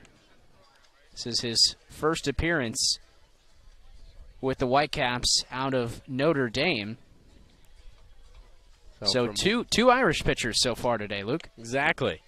Took the words out of my mouth from one Notre Dame starter to a Notre Dame reliever. This is a guy that did appear for Notre Dame in the College World Series. He pitched 1 2/3 innings back on the 19th against Oklahoma. He gave up 2 hits, 1 earned run. He struck out 1 and walked 1. He just came in for 1 out against the number 1 ranked Tennessee Volunteers. He gave up a hit and then got a huge out. But on the season as a whole, he came in on 10 occasions. Posted a 6.1 ERA, 13 strikeouts, 4 walks. Gave up 15 hits, only 1 extra base hit. It was a double. But the Firebirds don't need that here. All they need is a productive out with 1 down here in the top portion of the 4th from Conor Burns to break the tie. Bedford grew up not too far away from Cape Cod and Staten Island. East Coast guy for much of his life before traveling to Indiana to attend school and play for the Fighting Irish. His first delivery to Burns, who squares to bunt, pulls it away, drifts outside for ball 1. The runners on base are Jack Bolger and Logan Beard. The Commodore and the Cardinal stand at the corners. And Conor Burns trying to do something to break this scoreless, or not the scoreless tie, but this 2-2 tie. He hits one off the barrel of the bat on a bunt that really attacked the inside of the barrel, and it squirts foul off to the right side. On a 1-1 count, now Burns has another strike to work with if he wants to square to bunt and try to bring Bolger home from third, but that was one that drifted inside, and Burns couldn't really absorb the velocity from Matt Bedford, so it ricocheted off the bat and into foul ground. Bedford deals. This is squared to bunt, dropped down. This shovel to the plate. It's dropped by Byrne. In to score is Jack Bolger. Safe at first is Conor Burns, and over to second goes Beard. The Firebirds retake the lead at 3-2. And we'll see how they score that. It was a beautifully placed bunt from Conor Burns, but it was hopped right on top of by the pitcher and Matt Bedford, and the throw to the plate popped right out of the glove of Byrne. It was going to be a close play regardless, but since he was unable to secure the catch, the Firebirds take the lead, and they will throw that up as a hit for Conor Burns. So his second hit of the year, and it's on both sides of the spectrum. A solo home run for Conor Burns was his first knock of the season against YD, and now here he's got an RBI bunt single. So Burns safe at first. On to second goes Beard. The first pitch in on the hand. Squib to the left side. McCleary's off running. Here's the throw from the third baseman in time. Now they've got, well, let's see what's going on here. They may have a rundown. Burns is stuck at second. Beard is being chased down in between second and third. He slides. He might get tagged. He tries to duck under it. It's a double play. And that ends the inning. Another mistake on the base pass for the Firebirds. They had a similar rundown last night. And this one tears up the inning as they were threatening to add to the lead. Yeah, and what happened there is I think that Logan Beard, who was at second base, was unaware that Conor Burns was behind him at first in that situation. He started off to third, and then after Werner gloved it and threw on to get McCleary, he was kind of just working his way back to second base. But Conor Burns had also moved to second base, so with both runners sitting right there, Logan Beard had to make the decision to run to third. Burns bolted back to first and was able to get there safely. But Beard caught in the rundown and then becomes the third out of the inning. But the Firebirds do get the one run on the what was supposed to be a suicide squeeze. Ended up in a base hit for Conor Burns, and the Firebirds have regained the lead.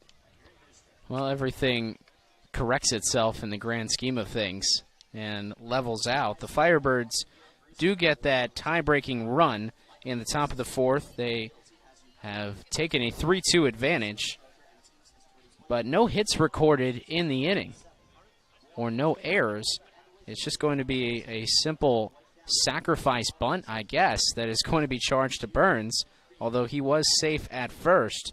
No errors were made, and the Firebirds did strand one on the base path. But Ben Shields is out to start the bottom of the fourth. Really interesting sequence. I want to get your thoughts on this. No errors, no hits were recorded on that play by Burns, although he was safe at first on the bunt.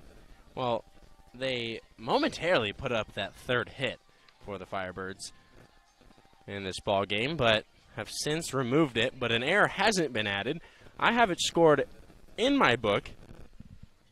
You got hit, right? As a hit, Yeah. but I don't know what the official score on that would be. For the moment, it was a hit, and then it was taken away, but there's been nothing credited on the scoreboard here at Stony Brook Field. Look like all the qualifications of a hit to me. Ben Shields will start from the windup to Mike Sirota, who walked and scored back in the second inning. The first pitch to Sirota is in there for strike one.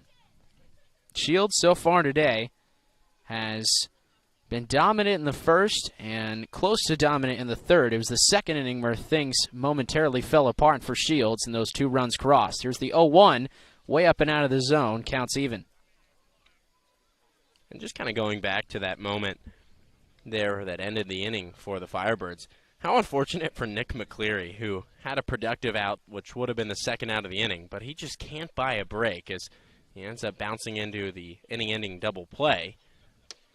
Pitch to Sirota. It breaks in at the knees for strike 2.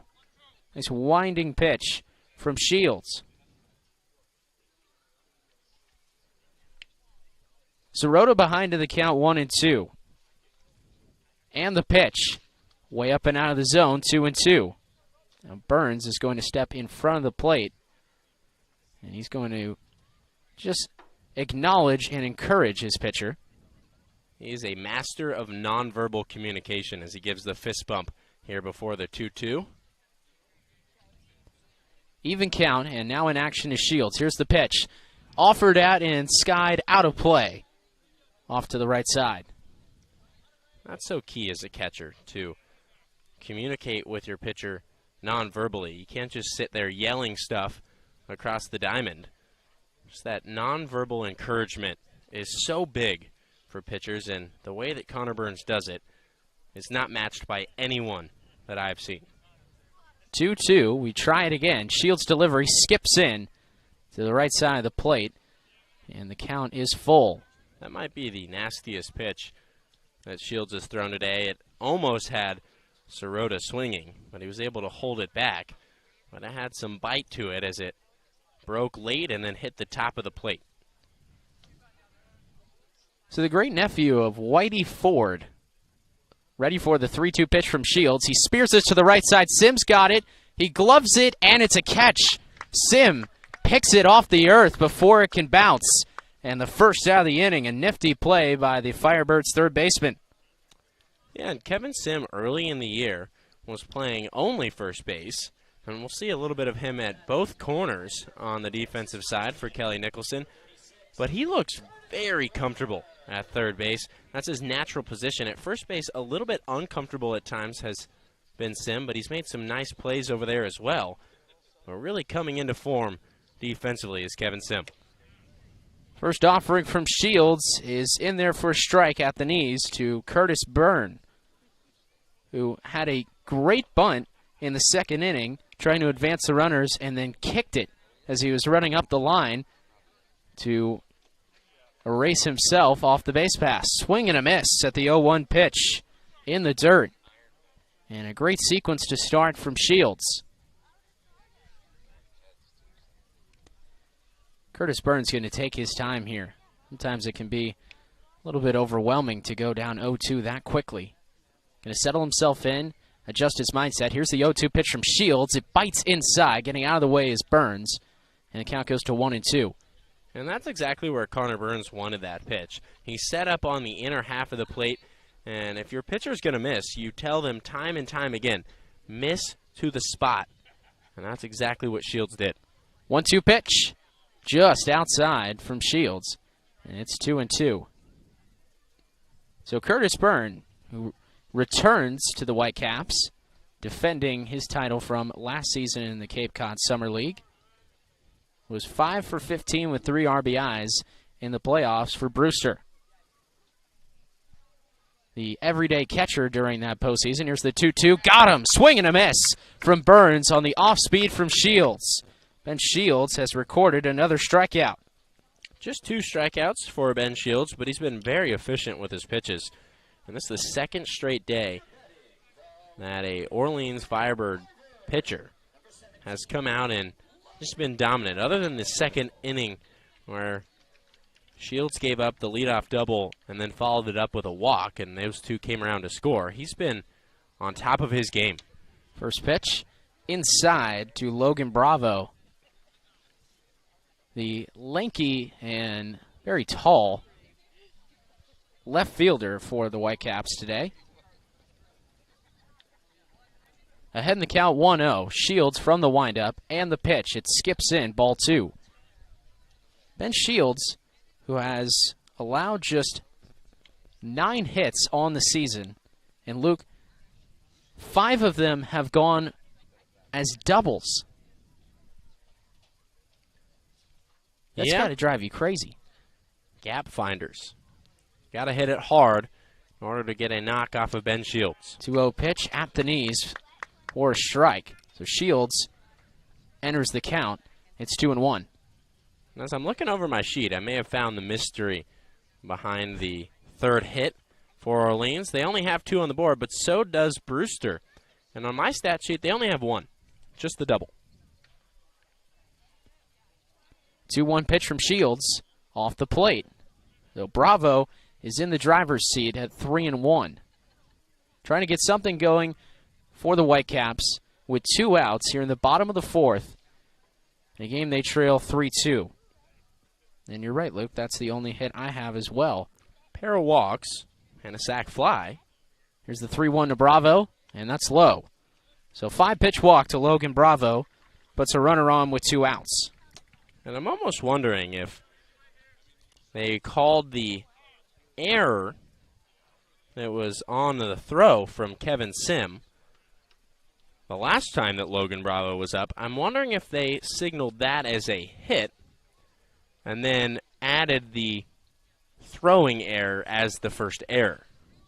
It's a situation that we'll have to clear up as the game goes on. The main story right now is going at the pitcher's mound as Ben Shields exits the game. In the 4th inning, he gets the first 2 outs and is responsible for Logan Bravo on at first. Now, strutting onto the mound is Tommy Hopfey, a guy who's always kept a jovial attitude about him. And he seems to be in high spirits as he enters this game. And he should be, Luke, considering the season that Hopfey has had.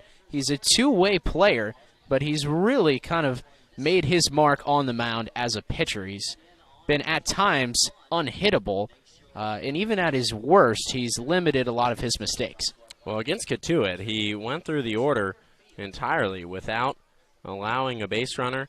He was masterful in that game. And we'll see if he's got the same stuff. Just needs to get 1 out to get the Firebirds out of the 4th inning with a lead. And after looking things over, that is exactly what they decided. They awarded Logan Bravo with a hit, saying that he was going to beat out the throw from Kevin Sim regardless. Because if you recall, that throw from Sim was very late over to Keshel, and it was kind of just lobbed over, and really for no apparent reason. Kind of unnecessary, and that's what scored the run. So that was an unearned run charged to Ben Shields.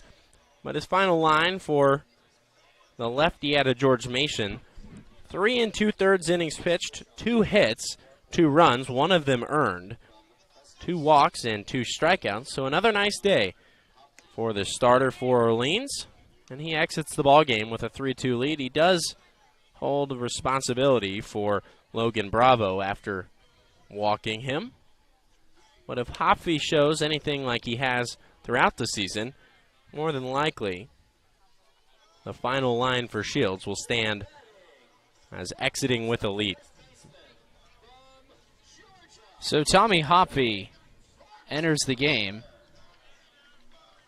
and Parks Harbor steps to the plate for the Whitecaps with the tying run at first.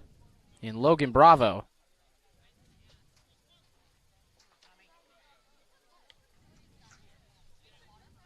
The first pitch from Hopfey, a quick stride and a strike. A swing and a miss from Parks Harbor.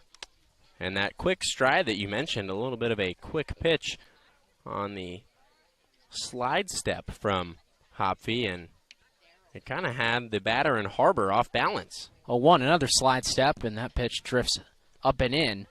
Ball 1 to Harbor. Harbor plays his college ball at Georgia.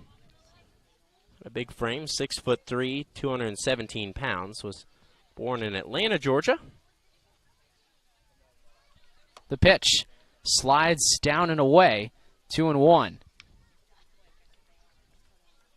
So already through 3 pitches, Hopfey has visited several different destinations of the strike zone and around the strike zone, trying to change location against Harbor. Doesn't want to give him the same look twice. Bravo still with a short lead at first. Here's the 2-1 swing and a miss. Hopfey targets the zone again and gets a second swing and a miss. Hopfey's got 9 strikeouts on the season compared to just 2 walks through 10 1/3 innings pitched. 1.74 ERA and a 1-0 record. Well, you mentioned how dominant he was against Katuitt, as here's the pitch. Swing, and that is tapped foul into the glove of Burns, but they're going to say that it scraped the earth first. So the count remains at 2-2. Burns was about as close as you could get to scooping that ball out of the dirt. But 2-2 will happen all over again.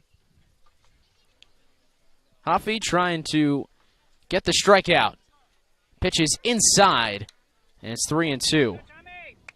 The runner on first, trying to strand Logan Bravo after his walk chased Ben Shields from the game after 3 2/3 innings pitched. Firebirds still with a 3-2 advantage on just 2 hits this afternoon. Here's the pitch from Hopfey. Slide step, and this is sent. Fly ball into center field. Back goes Honeyman to the track, to the wall, and it bounces in front of the wall on the warning track. Coming in to score is Bravo all the way around from first. Into second goes Harbor, and on a full count, Parks Harbor sends one all the way to the track for a 2-out double. Oh, that third run will be charged to Ben Shields. He gives up 3 in the ball game, only 2 of them earned.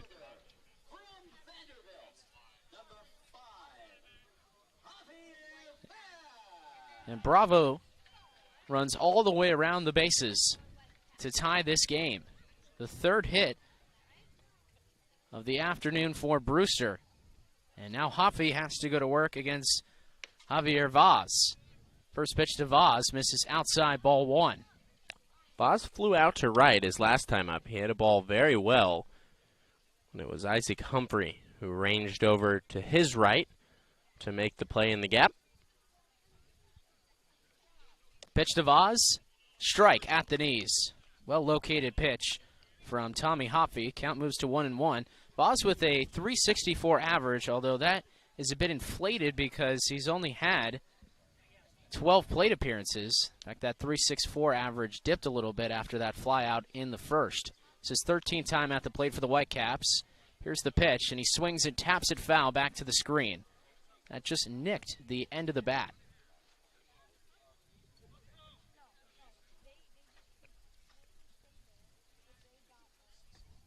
Harbor on at second after the 2-out game-tying double. Both teams with 1 across in this frame. Hopfey with 2 strikes, the 1-2 pitch to the second baseman Beard. Down to a knee to get it, over to first. Keshel's got it, and it's a 3rd out that Tommy Hopfey would have loved to got 1 batter ago. But gets out of the inning with no further damage. Harbor stranded on base, but Brewster gets 1 hit and a walk and turns it into a game-tying double. We'll head to the top of the 5th, and we'll turn things over to the 3rd member of our team in Kevin McNulty, who is standing by with last night's hero in Bryce Warwicker. And I'd love to hear what Bryce's thoughts are on last night's game. So let's turn things over to Kevin McNulty, the 3rd member of our team, standing by with Warwicker.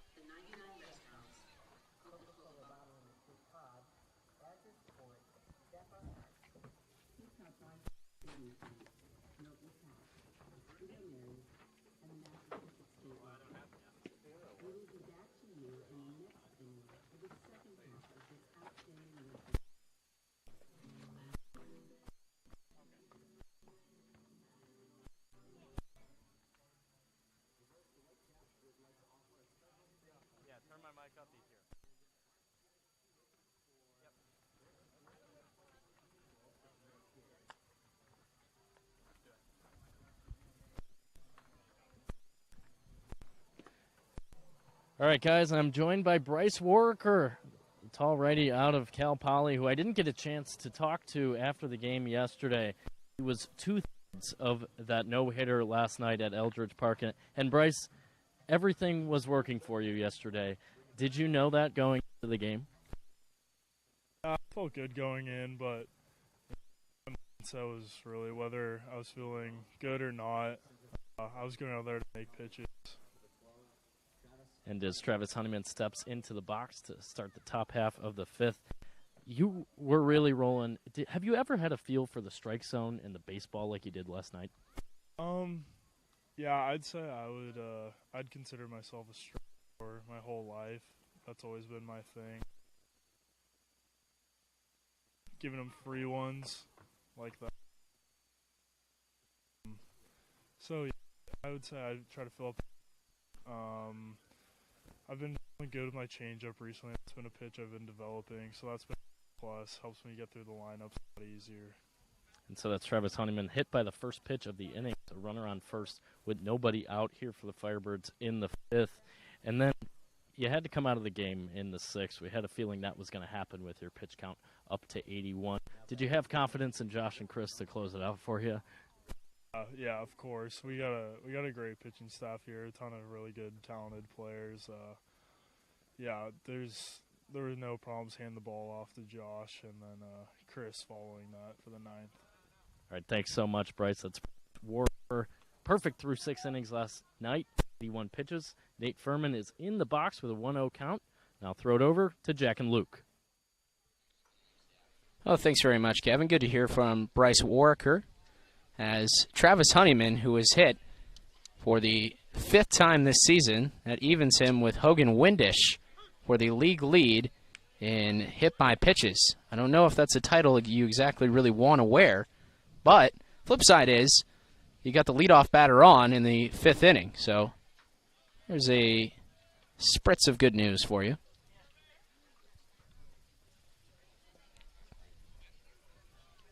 Honeyman at first. Here's the pitch to Furman, driven into left center field. This is down. Honeyman's going to go to second. He's going to turn and then stop.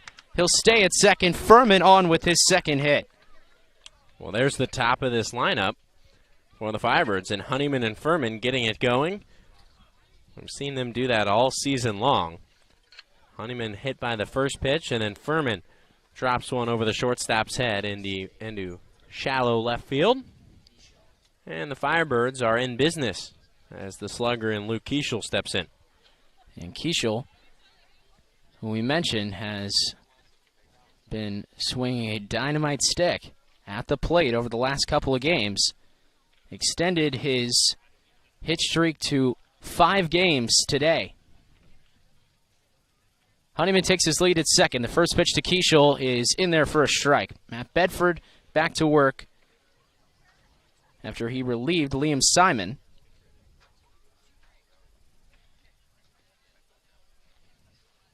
Bedford out of Notre Dame.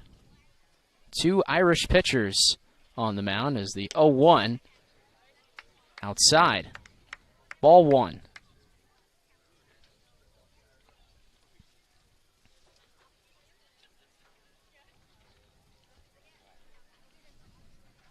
Travis Honeyman on at second, Nate Furman on at first. For the Firebirds, it's a 3-3 game in the top of the 5th. Here's the pitch. It skips in. Burns had to lunge to block it and did. Kept it in front of him. It's 2-1. The runners hold. Now Keshel ahead in the count. As you mentioned, Luke, he's done most of his damage when he's been in control of the at-bats in hitter advantage counts. That he has. 2-1, and now it's really in favor of Luke Keshel as that curveball breaks outside. It's 3-1.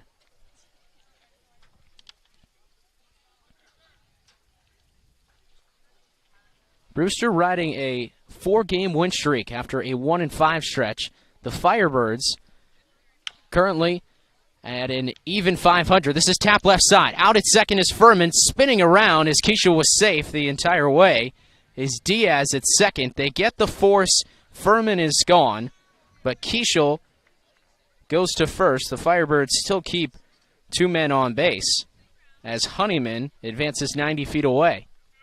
Not the perfect at-bat in the eyes of Luke Keshel, but it's one that moves up the runner to third base, so Honeyman just 90 feet away.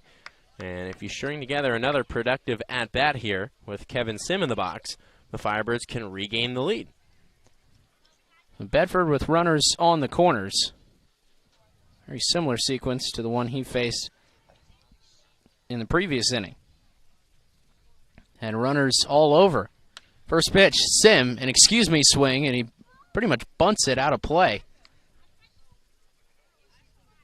Held his swing, but the ball was already tracking in on the bat, and it just caromed off the handle of the bat and jumped out of play.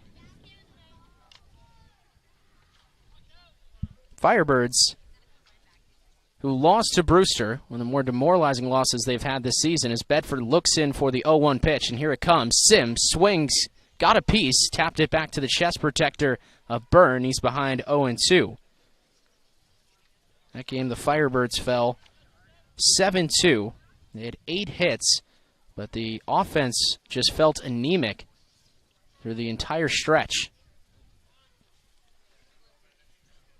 They can draw a little closer to the division lead in the East with a victory today. 3-3 ball game. Here's the pitch to Sim. He checked his swing. Did he hold it? He did not. He goes down on strikes for the first time. He's 0 for 3. An eventful top of the 5th for the Birds. They got the first 2 batters on, but are now in danger of stranding 2 runners on base for the second time. And here's the man that's looking for a pitch to hit for the first time today, Jack Bolger. He has walked twice, and we mentioned it multiple times now. Jay Banfield, the mental performance coach, saying this is the guy to look out for today.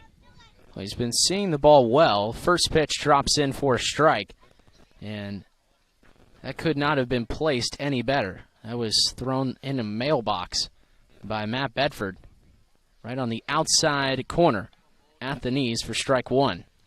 Bedford checks on the runner and Keshel at first. Honeyman's at third. Here's the 0-1 pitch to Bolger. It draws inside, ball 1. The Orleans Firebirds, 6-3-1 in their last 10. Brewster is 5-5. Had a thrilling game against Wareham last night. A 3-2 victory. They had to stave off the Gatemen in the top of the 9th. Here's the pitch. Grounded left side, under the glove of the third baseman, Werner. In to score goes Keshel, moving up to second, or Honeyman comes in to score. Keshel goes to second, and on first with a base hit is Jack Bolger.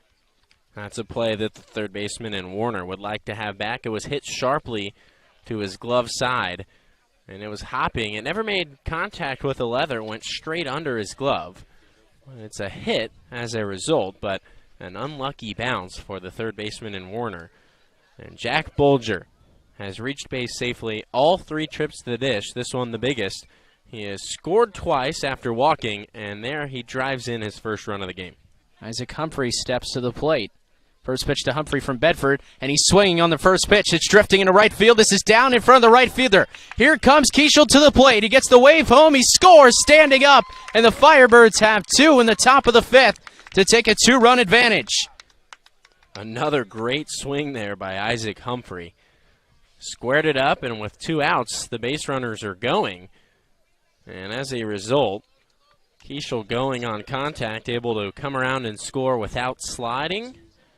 And the Firebirds have manufactured some runs here with 2 down. It's the Firebirds' 3rd hit of the inning, but 2 runs have come across. Honeyman was put on base after being hit by Bedford, and then Keshel tapped into a fielder's choice.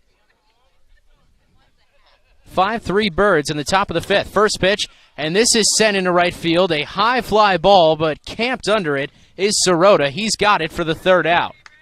Firebirds leave 2 on base, but they get 2 across. for their third lead of the game. It's 5-3 Firebirds as we head to the bottom of the fifth. We'll step aside on the Orleans Firebirds radio network and be back with the bottom of the fifth here at Stony Brook Field.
Back at Stony Brook Field in Brewster, Massachusetts, the Firebirds have a 2-run advantage at 5-3 after a 2-run top of the fifth.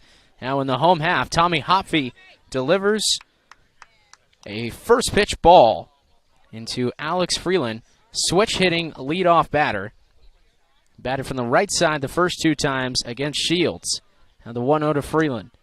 In there for a strike. Hopfey has targeted the bottom of the zone on 2 consecutive pitches. He missed one, got the other. 1-1 pitch. Another one at the bottom of the zone, hacked at by Freeland, and it bounces foul.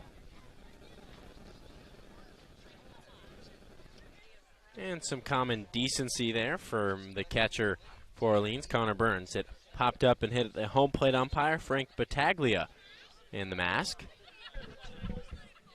1-2. Burns puts down the sign. See what Hopfey elects to go with. 1-2 pitch on the way. It's way up high. 2-2. Last night, as I alluded to, right before the top of the fifth ended, as Hopfey gets ready, 2-2 pitch. That misses high. And now the count at 3-2. As Hopfey trying to avoid walking the leadoff batter or allowing Freeland to reach base. It was a 3-2 victory for Brewster last night. They got a strikeout with the bases loaded with Wareham threatening. 3-2 pitch. Offered at, hit high in the air, but this is going to get out of play in a hurry. Back behind the screen. And we'll try it again at 3-2. It was a bases loaded full count in the bottom of the ninth. Carson DiMartini hit his first homer of the summer to lead off the seventh. That made it a 3-1 Brewster lead before Wareham threatened to rally back. Hopfey delivers, and this is hit out of play again. Nice at-bat here from Alex Freeland, the leadoff man for the Whitecaps. Saw him the first 2 times up, go 0 for 2 with a fly out and a foul out to the catcher Burns. Those both coming from the right side of the plate, now hitting lefty. It's the pitch, and this is hit out of play. An exact replay. Just skied up and out of play over the on-deck circle for the Whitecaps down the third base line. And we'll try it again. This is the 9th pitch of the at-bat. Last 3 have been fouled off. Hopfey deals, and this is hit hard into left center field. Racing over is Honeyman to the track, to the wall, and this one is gone. Freeland for the 6th time. Wait, no, it bounces over, and he stays at second. So it's a ground rule double. The ball looked camouflaged right in front of that Cape Cod banner, and now he's going to jog over and take his shin guard off. Honeyman looked like that got out of here. You can never tell with these chain link fences. Well, I saw the ball go over the fence, but exactly as you mentioned, the Cape Cod 5 advertising sign out there in left center field camouflaged the ball. I didn't see it bounce, but obviously a better angle for the third base umpire and David Perry, who made the call, saying it did hop over the fence. So avoiding disaster is Hopfey, but he does have to pitch around a leadoff double. Well, that was tailing into left center field as Hopfey delivers a first pitch that misses inside to Davis Diaz. Freeland on for the first time today, and it's with a double in the ninth pitch of the at-bat. That ball certainly rode the jet stream, the wind gusting out there to left center field. 1-0 pitch, strike one. Good off-speed from Hopfey at the knees. And he's found his most success targeting the lower end of the strike zone. 1-1. Skips in. Nice dig by Burns. It's 2-1. Wind has died down a little bit. The American flag, which is stationed a little bit to the right of dead center, pretty good indicator of which way the wind is blowing. It's blowing from right field foul pole to left center. It's been a bit inconsistent today, too. 2-1 pitch, chopped left side, charging in is McCleary. Now he waits on it. His throw to Keshel is in time for the first out. Going to third is Freeland, and they have a runner 90 feet away with one away. That's a nice play by the shortstop, McCleary. A tough bouncing ball right at the shortstop, and had to come in on it and then decide to wait back and deliver a strike for out number one. Trevor Warner comes to the plate. He's 0 for 2. Tommy Hopfey gave up that leadoff double, which skipped over the fence, ground rule double. Freeland is going to third. Here's the first pitch from Hopfey, strike one to Trevor Werner.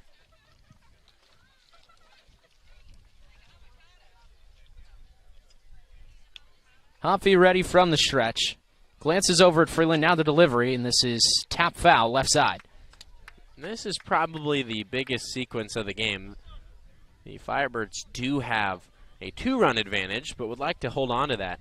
And in an 0-2 count, we'll see what Hopfey does to change the eye level and see if he can get the batter and Sirota to bite on something and get a huge second out. 0-2 pitch from Hopfey, and way out in front of it, tapping it down the third base line. It's just going to spin foul on the grass, parallel to that third base foul line. It looked like it was going to be fair for a second. In a suspenseful moment, they would have had no chance to get Freeland because Sim was playing at normal depth at third base. In fact, he's playing a couple steps behind the bag. Yeah, it was the end of the bat that just caught the baseball and sent it spinning. And it kicked off once it hit over to the left side. 0-2 pitch on the way. This is hit hard into center field. Honeyman back to get it as the wind drifts it out to deep center. Lifting and coming in to score is Freeland as he'll sprint to the plate. And it's a one-run game again. 5-4, the Birds lead. But once again, Brewster has answered runs in the visiting half with runs of their own in the home half for the second straight inning.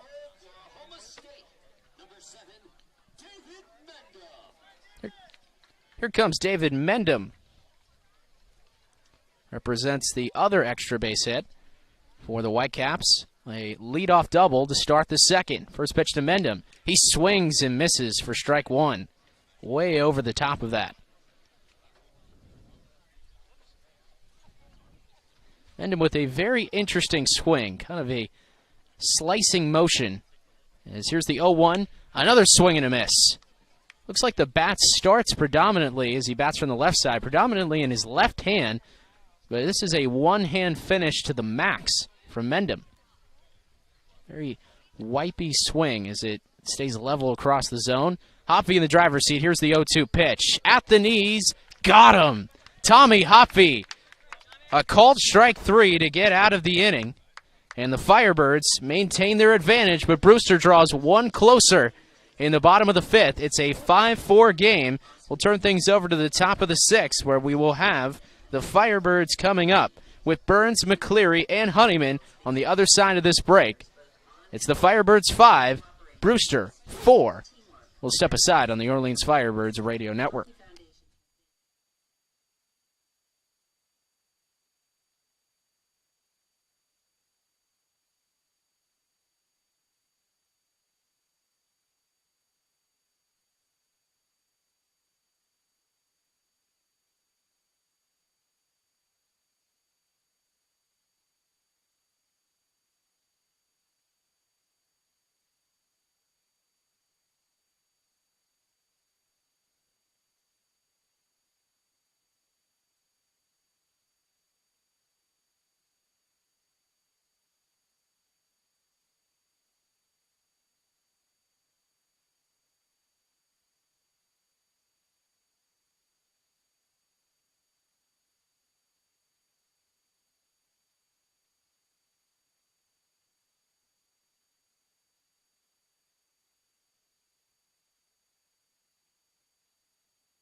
Moments away from the start of the top of the sixth here at Stony Brook Field in Brewster.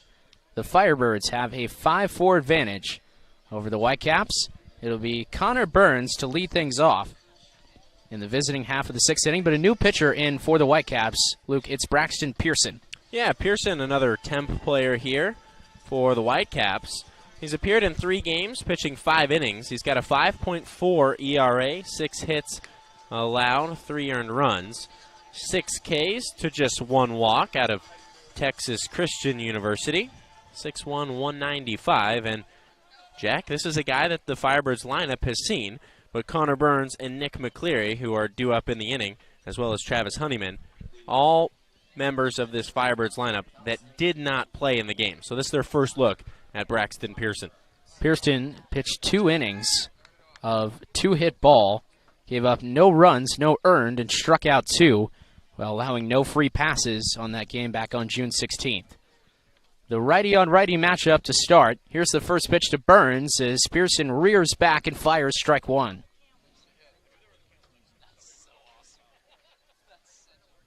Burns had a sac bunt in the 4th. Struck out swinging in the 2nd. Here's the pitch from Pearson. And another strike. That one looked like a cutter across for strike 2 on the inside part of the plate. As Luke mentioned, this is his 4th appearance for the Whitecaps this summer. Here's the 0-2 pitch. Burns down swinging. A quick 3-pitch see you later to Conor Burns. And a great opening act from Braxton Pearson for the Whitecaps. And on his trip back to the dugout, he looked right at Nick McCleary, who was standing on deck, now coming to the box. And the one word that he said was cutter. So McCleary going to be heading to the dish to hit right-handed against the righty Pearson and have the thought of that cutter on his mind. Well, in Burns' brief at bat, he saw 2 of them. We'll see how Pearson opens to McCleary. Here's the first pitch. He tries to bunt, pulls it back. It's in there at the top of the zone for strike 1. Travis Honeyman on deck. This will be Honeyman's 4th time to the plate as the Firebirds about to complete their 3rd cycle through the lineup. They have a 5-4 advantage as the sun continues to set in Brewster. 0-1 pitch to McCleary. Bounce to the right side. Charging is Diaz. on to first, his throw in time. And McCleary is gone for the third time. So 2 quick outs sets the stage for Travis Honeyman. He's lined out, grounded out, was hit by a pitch, came around to score in the 5th inning. That, at the time, broke a 3-3 tie.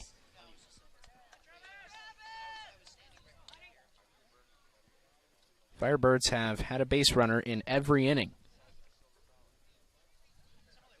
So far, no one has reached base. They're the first 2 batters in the top of the 6th. Pearson has made quick work at the bottom of the order.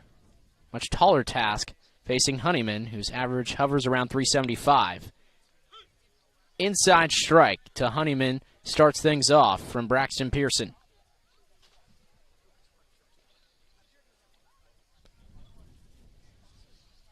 Honeyman was back in the starting lineup last night after some time off. 0-1 pitch.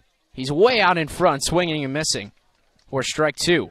And Pearson has got the stuff right now that is keeping New Orleans hitters off bounds, mixing pitches well, and jumping ahead in counts.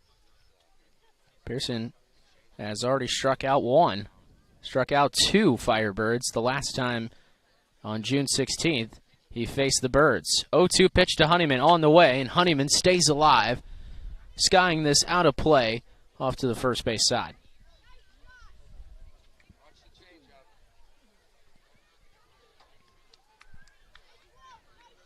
Pearson in control here, as Honeyman, with no margin for error, has to battle.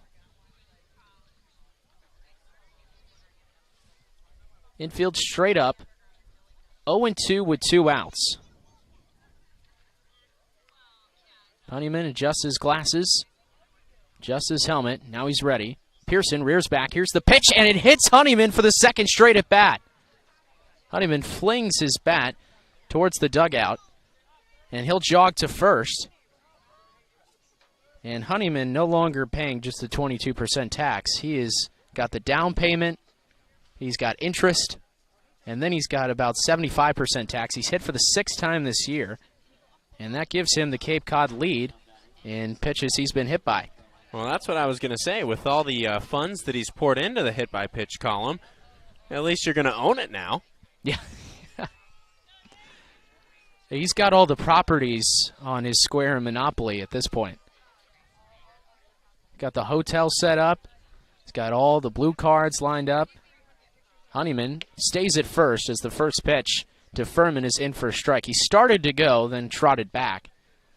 Nate Furman has had a great day at the plate. He's reached base all 3 times, reached on an error in the 3rd. That's sandwiched in between 2 singles in the 1st and the 5th. He bats for the 4th time here in the 6th inning. Here's the 0-1 pitch from Pearson. Down low, ball 1.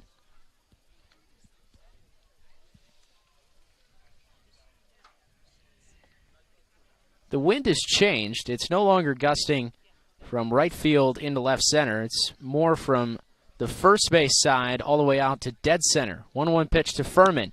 He grounds this left side over to get it, and shoveling to second is Freeland to Diaz for out number 3. So they get the force on Honeyman, and the inning is over. The Firebirds are finally gone quietly in an inning, although they do extend their streak of getting a base runner on in each inning. It's now up to 6. Just the 2nd time the Firebirds have not recorded a run in this game through 6 trips to the plate.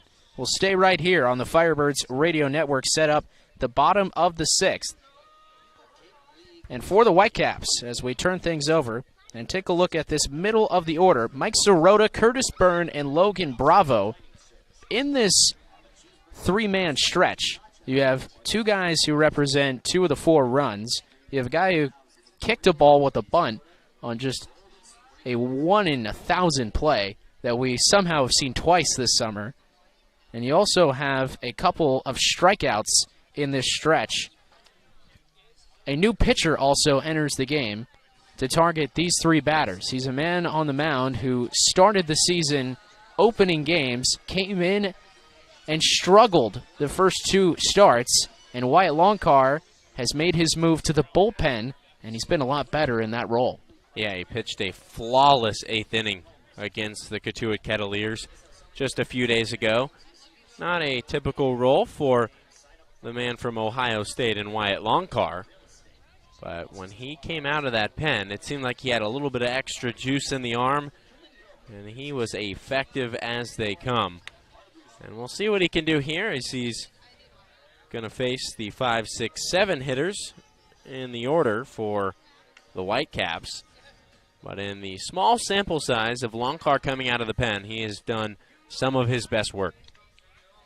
That's a good point, and it's not exactly a promotion to go from a starter into the bullpen, but we see it so frequently in the postseason in the major leagues where a pitcher who maybe struggled as a starter is asked to go to the bullpen, as managers and coaching staffs will often elect to go with a 4-man rotation. In a series, you only need 4 wins. The one that comes to mind for me, obviously, and of course, Luke, I'm biased, is Barry Zito moving to the bullpen in 2012, Tim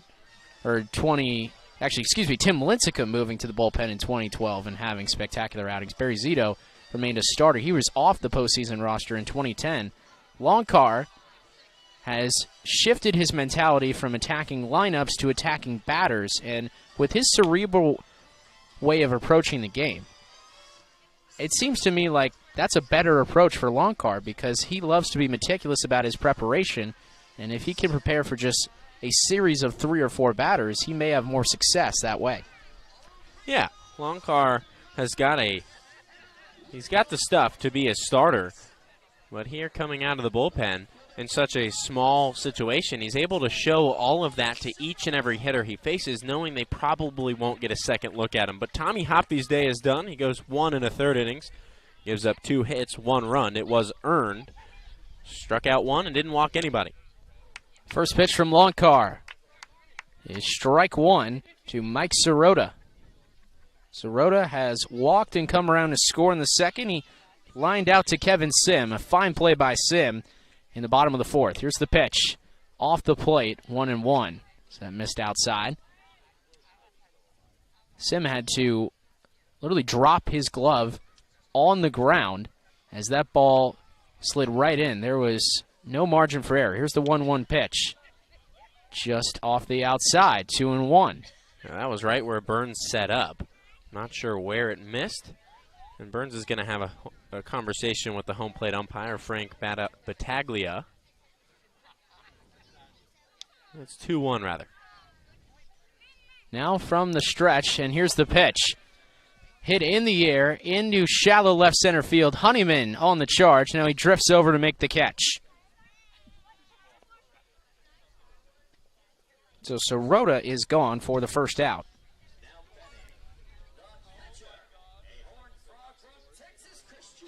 That'll bring up Curtis Byrne with 1 away in the bottom of the 6th.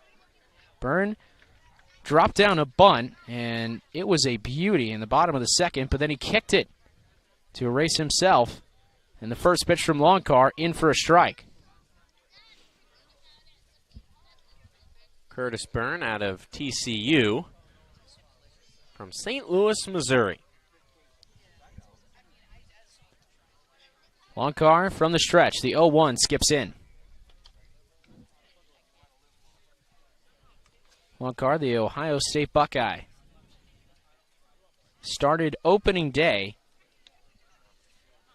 against YD. Here's the 1-1 pitch. Swing and a miss.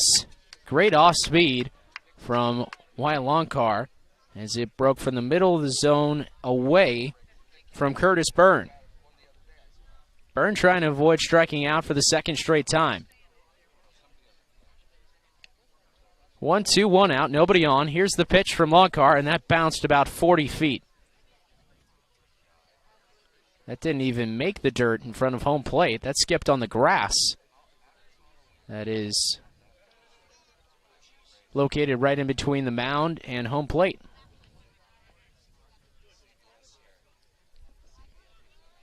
So Longcar's going to try to shake that pitch from his memory. He's ready from the stretch with the 2-2. A good pitch that is tapped to the right side. Keshel's got it with the glove. He takes it himself to first for the 2nd out.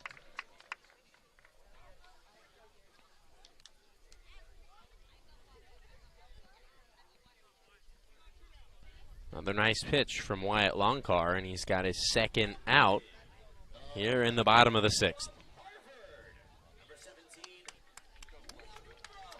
Logan Bravo comes to the plate. The junior from Harvard, originally from Andover, Massachusetts. First pitch to Bravo, misses down and away, ball 1. Led the team in average, home runs, and RBIs with the Crimson.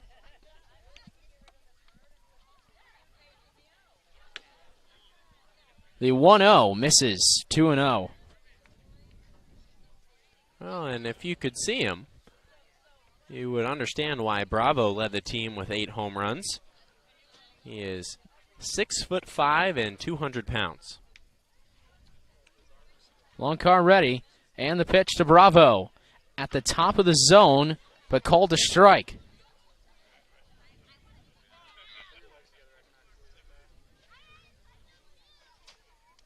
Still behind in the count to Logan Bravo is Longcar.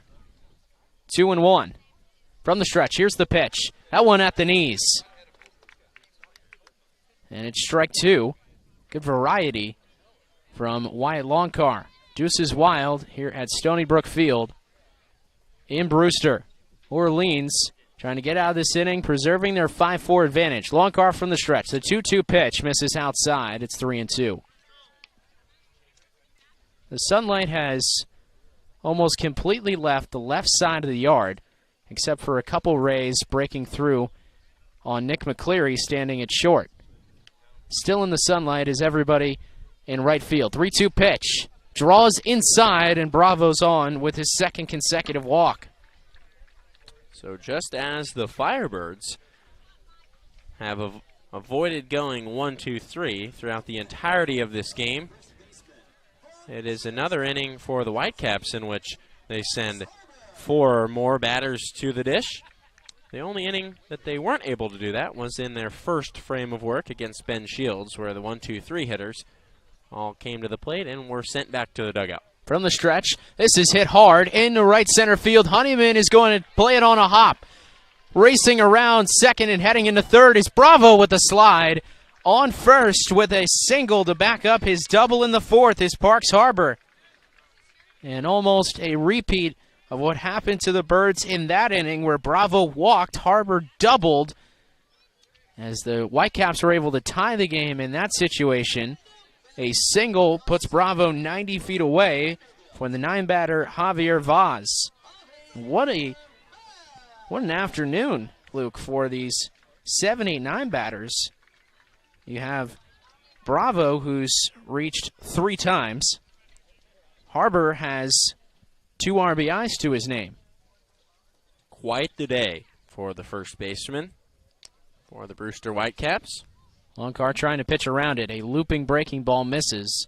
This is where we've seen Wyatt get into trouble with traffic on the base paths.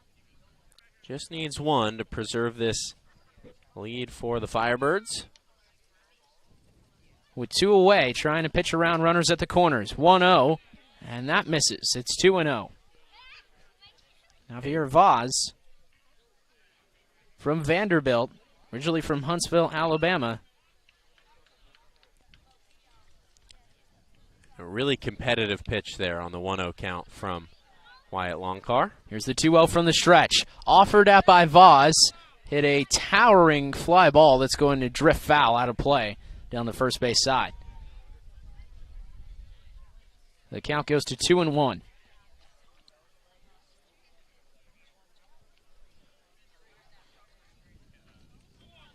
They have stationed Beard very far back at second base. He's nearly on the outfield grass. The 2-1, grounded right towards Beard. He comes into charge, plays it on a knee, throws to Keshel, and Longcar's out of the inning, protecting the lead for the Firebirds. He pitches around the walk and the single with 2 away, and the Firebirds exit the 6th, matching the scoreless frame that Brewster put up against them in the top of the 6th. We'll go to the 7th. It remains 5-4. Take a quick break. On the other side, my partner Luke Maley rejoins us on the play-by-play side.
Welcome back to Stony Brook Field. Luke Maley alongside Jack Johnson. Here it's the top of the 7th in a game where the Firebirds lead 5-4. It is Luke Keshel to get things started for the top half of the 7th inning. Keshel today 1 for 2. He was hit by a pitch. He has an RBI single that came in the first. He reached on a fielder's choice in the 5th inning and then came around to score that 5th run for the Firebirds, which sits as the difference. The first time he'll see Braxton Pearson today. He did see him the last time around. But the first pitch from Pearson misses, and it is 1-0.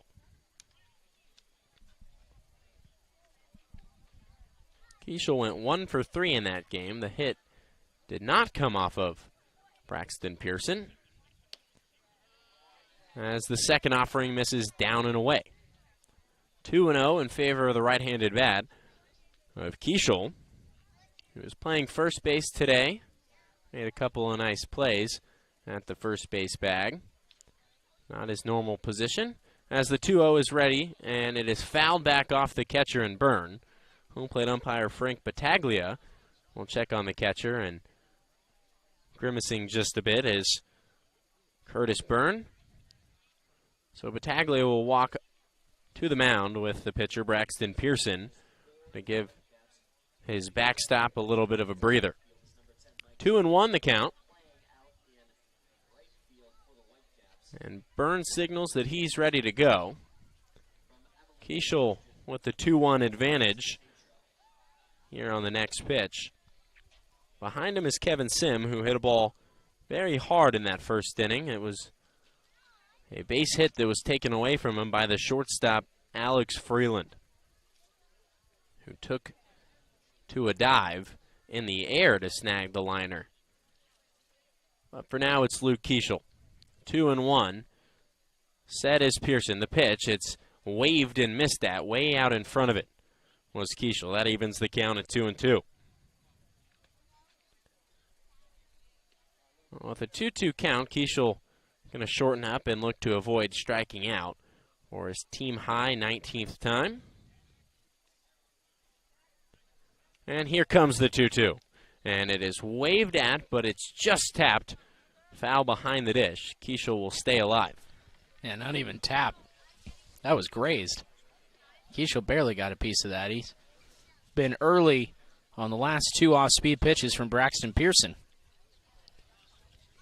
That he has. We'll see what Pearson has up his sleeve, pitching out of the stretch with no one on. Here's the pitch. It is belted over the third baseman's head, down for a base hit. Here comes Bravo to field it. Keshel will shut it down at first base, but a nearly identical swing and a result for Luke Keshel that came in his first at-bat, this one in his 4th. The first time we saw Keshel do that, it sent Furman around for the first run of the ball game. But the leadoff man is on for the Firebirds here in the 7th. That brings up Kevin Sim, who is 0 for 3 today. Mentioned just a moment ago, the hit that was robbed from Sim on a diving play by the shortstop Freeland. This is his first look at Braxton Pearson. Pearson fires a first pitch fastball that Sim watches into the mitt for strike 1. 4th time the Firebirds have gotten the leadoff batter on in an inning. 2 of those 3 times previous, that run has come around to score. Pickoff move to first from Pearson, and back in safely is Luke Keshel. Kevin Sim came into today batting .220 with a .381 on base percentage, unable to reach base yet today. So he watches a fastball for ball 1, evens the count at 1-1. Yeah, Kevin Sim just fits the description of a power hitter. He's a guy that's going to walk, he's going to strike out, and he's going to hit bombs. And he has done all 3 of those things through the first 16. Pearson worried about Keshel running over there at first. Keshel swiped over 30 bases for San Francisco this past year. Here comes the 1-1. Keshel stays put. This one lined over the second baseman's head. It's going to drop. Keshel going to make the turn to third. He will go. There will be no throw as it was kicked around in center field. Ultimately coming up with it was the right fielder, Sirota. But Kevin Sim has his first base hit, and back-to-back singles have runners at the corners for Orleans here with nobody down in the top of the 7th. Well, that was kind of in 50-50 territory in right field, and Vaz charging in kind of overran it on a little bit of miscommunication between him and Sirota, and that bailed out Keshel, who almost tripped and faceplanted coming around second base with a large stumble. Keshel turned around, saw that there was a bobble, and continued on his way to third base, but Firebirds averted disaster there. So Bolger into the box will take strike one, a fastball that catches the top portion of the zone for strike one. 0-1, but the Whitecaps trying to get Jack Bolger out for the first time today. He has walked twice and scored. Then he had an RBI single in the 5th and was stranded at second. He watches this one by, and it is ball 1. 1-1.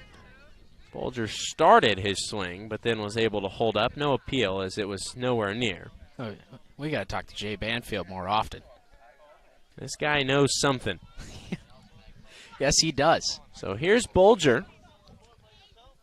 1 for 1 on the day with 2 walks as he looks this one by. Another close one that the home plate umpire, Frank Battaglia, says doesn't catch the zone. 2-1 in favor of the righty and Bolger. Very simple man is Jack Bolger. No batting gloves, no extra accessories as he takes ball 3 in the driver's seat. And a hitter's count here against Braxton Pearson for the first time. You got to love the old school, very plain appearance he has at the plate. Here comes the 3-1. It's cut on and missed. 3-2.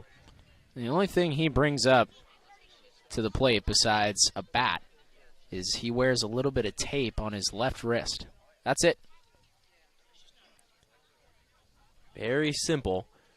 And here, looking for a simple approach. He's going to choke up on the bat just a little, looking to put something in play. He will. He bounces it up the middle. It's enough to score Keshel, but out at second is Sim, and over to first in time. It is a double play, but the Firebirds extend their lead back to 2 on the ground ball from Jack Bolger. 6-4-3 double play. Gives the Whitecaps 2 outs here in the 7th. Well, Luke Keshel comes down from third and makes it a 6-4 advantage for the Firebirds. And that's exactly what Jack Bolger's task was. Just make contact, and anything hit at the velocity that ball was put in play was going to score a run, and it did. So Isaac Humphrey into the box, batting left-handed, takes a fastball up and out for ball number 1. Humphrey today, a pair of strikeouts and a single his last trip up. So 1 for 3 on the evening is Isaac Humphrey, who squares to bunt, and he offers at it, but does not make contact. Yeah, he's trying to bunt himself on board and catch the third baseman in Werner off guard. He's playing well off the bag and a couple steps back on the infield dirt. Well, here comes the 1-1 from Pearson. It is cut on and gets the home plate umpire and Frank Battaglia right in the mask. That one's a bit jarring.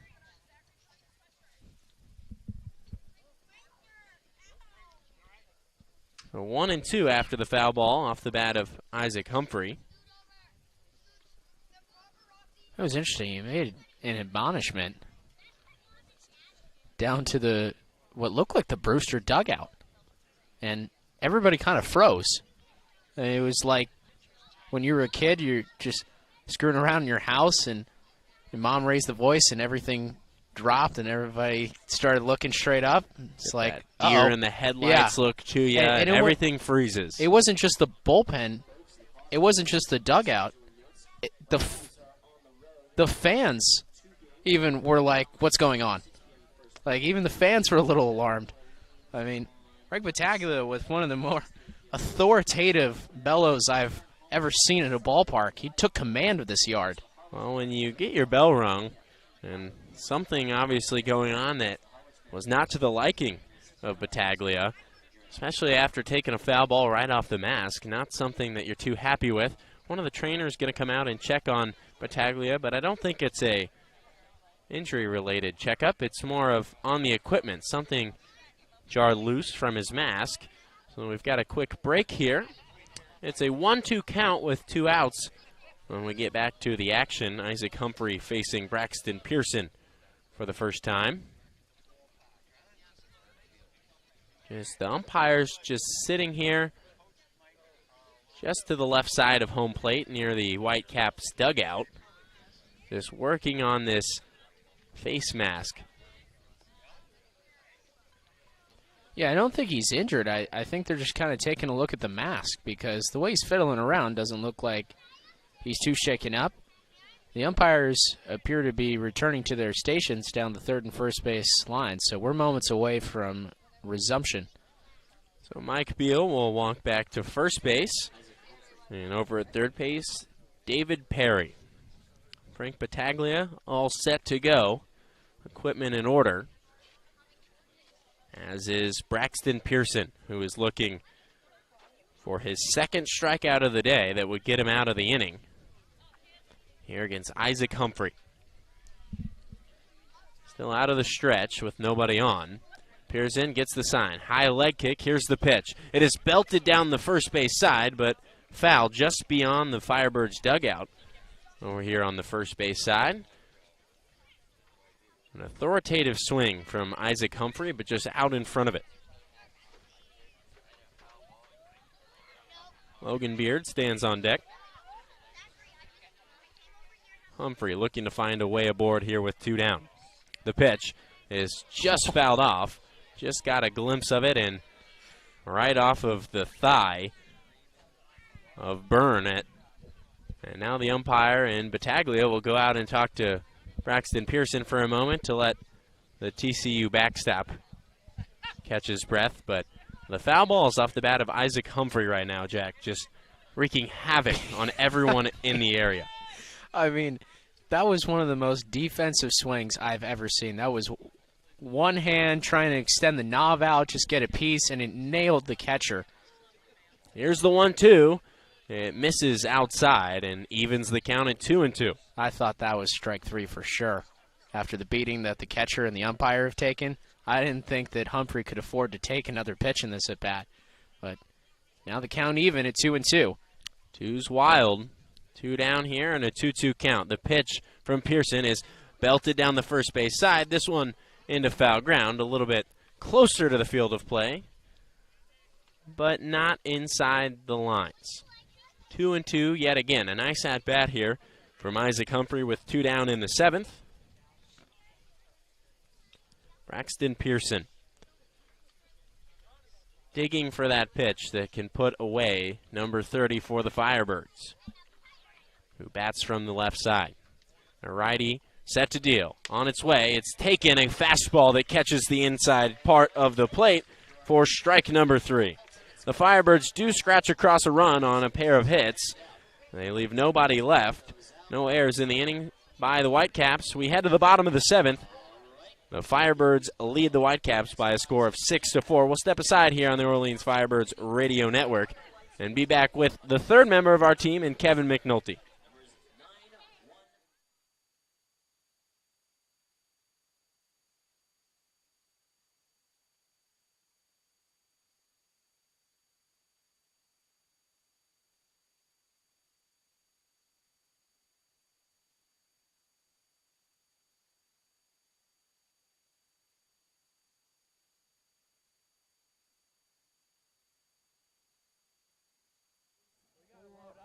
All right, welcome back to Stony Brook Field here in Brewster, Massachusetts. Kevin McNulty on hand for today's Cape League history lesson.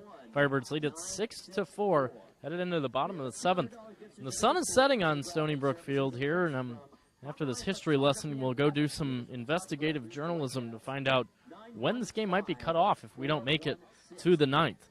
All right, history lesson time now, and as you know, the Whitecaps were one of the expansion teams back in 1988 along with the Bourne Braves, and Starting up this team at Cape Cod Tech High School back in '88 was a star-studded event. Baseball Hall of Famer Stan Musial came to town here in Brewster to help raise funds for the new franchise in 1988.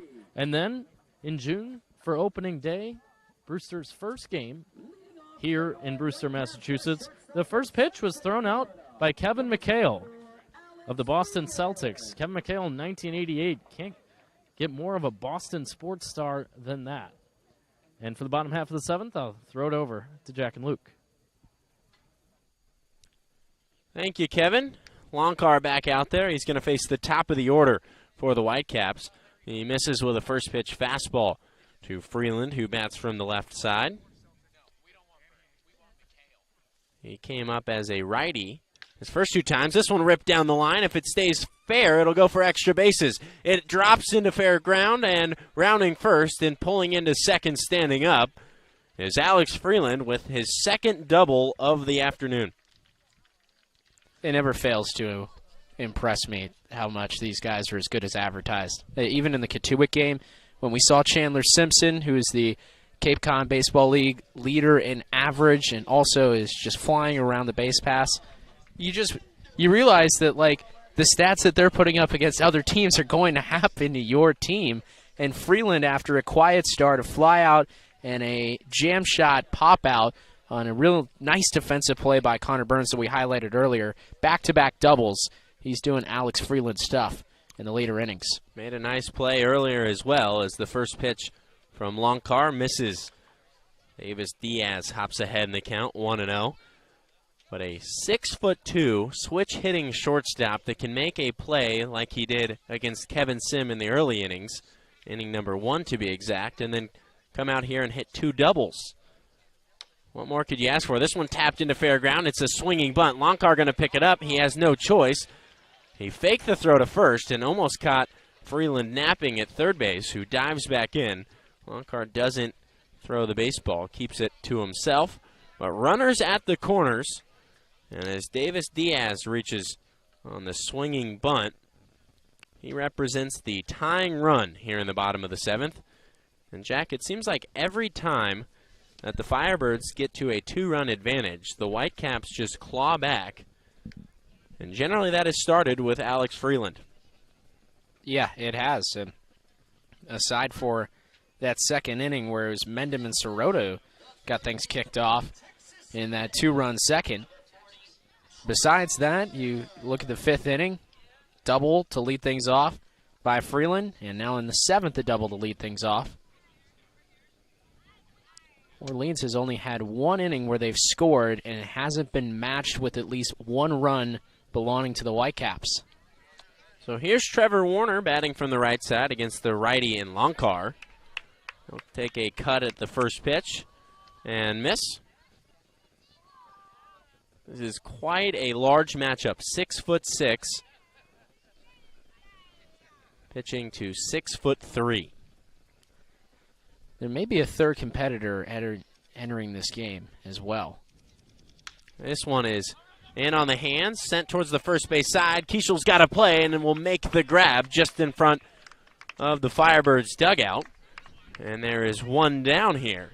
Heck of a play by Keshel, and one made by a guy who's played a lot of baseball at a lot of different positions. I think if this was a guy playing first base for one of the first times, not just this summer, but in his career, he's really worried about the dugout. Keshel knew exactly how many steps he had, how much room he had over to the first base side. Made the catch just a couple steps beyond the dugout.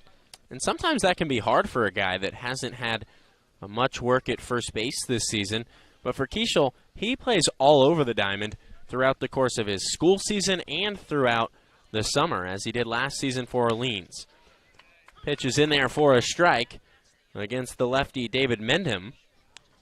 Mendenham doubled and came around to score in the second and has since struck out looking twice. This is the first time he'll face Longcar. And the last batter that has yet to see Longcar here today. 0-1. Pitch on its way. It gets a little bit away. It slips out of the hand of Longcar, but missing high. Burns able to corral it. It is 1-1. With runners at the corners and one down here in the bottom of the 7th. The Firebirds still lead it by 2.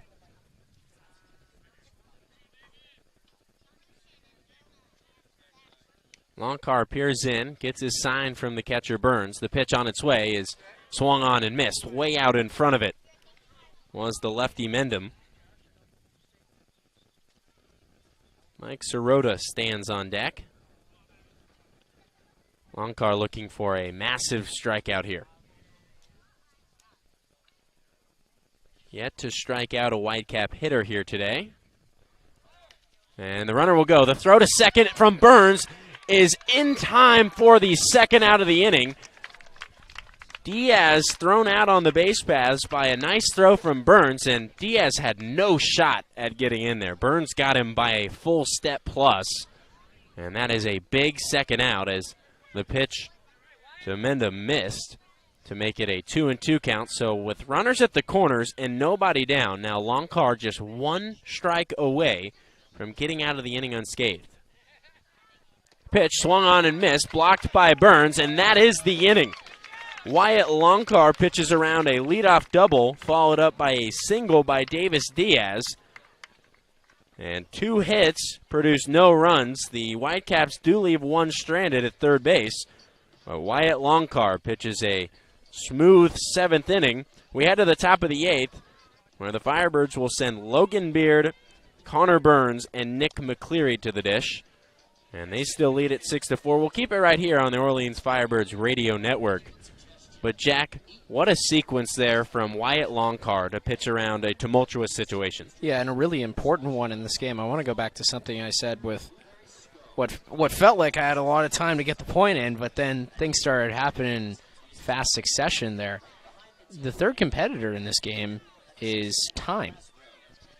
Because with no lights here at Stony Brook Field in Brewster, the sun is completely set, and sunlight has departed the field here at Stony Brook Field. So as we start the top of the 8th, this game creeping up around 3 hours. 2 hours and 44 minutes ago was the first pitch here at Stony Brook Field, and the sun starting to depart us, just a little bit peering through the trees behind the third base dugout and the stands here that many Whitecap fans are taking in the action from. And look, everybody goes to a college that, for the most part, if you're playing Division I, you definitely have lights. Outside of that, everybody's grown up playing travel ball, playing Little League. They understand how to play in the dark. This isn't completely foreign to them. But this is as dark as it's gotten in a Firebirds game so far this season. It's just something to take note of. Oftentimes when weather or time becomes a factor in games, this doesn't just apply to baseball, it applies to any sport. The sense of urgency picks up. And you might see Braxton Pearson, who remains on the mound for the Whitecaps, start to force pitches a little bit more. He's going to try to pitch to contact because he wants his team to get up to the plate down by 2 runs to have as much time as possible to try to tie this game. And if everything goes swimmingly for the Whitecaps, take the lead in a game they trail 6-4.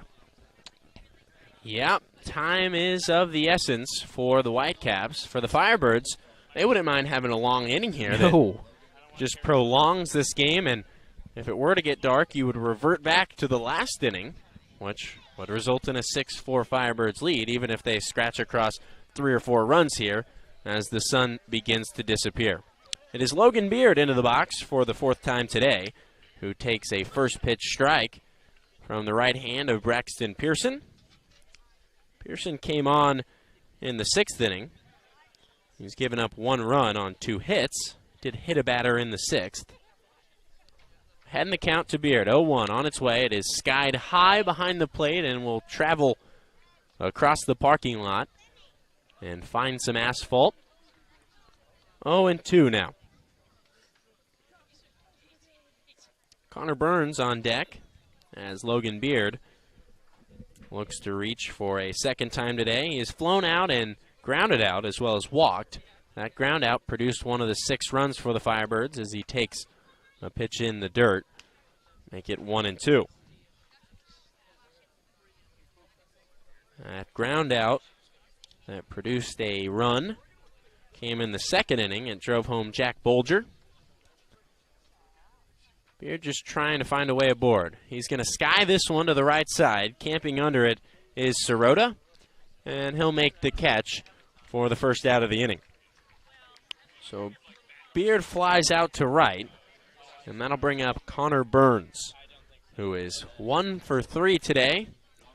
Picked up his second hit on a suicide squeeze attempt that resulted in the run scoring, as well as him reaching first base.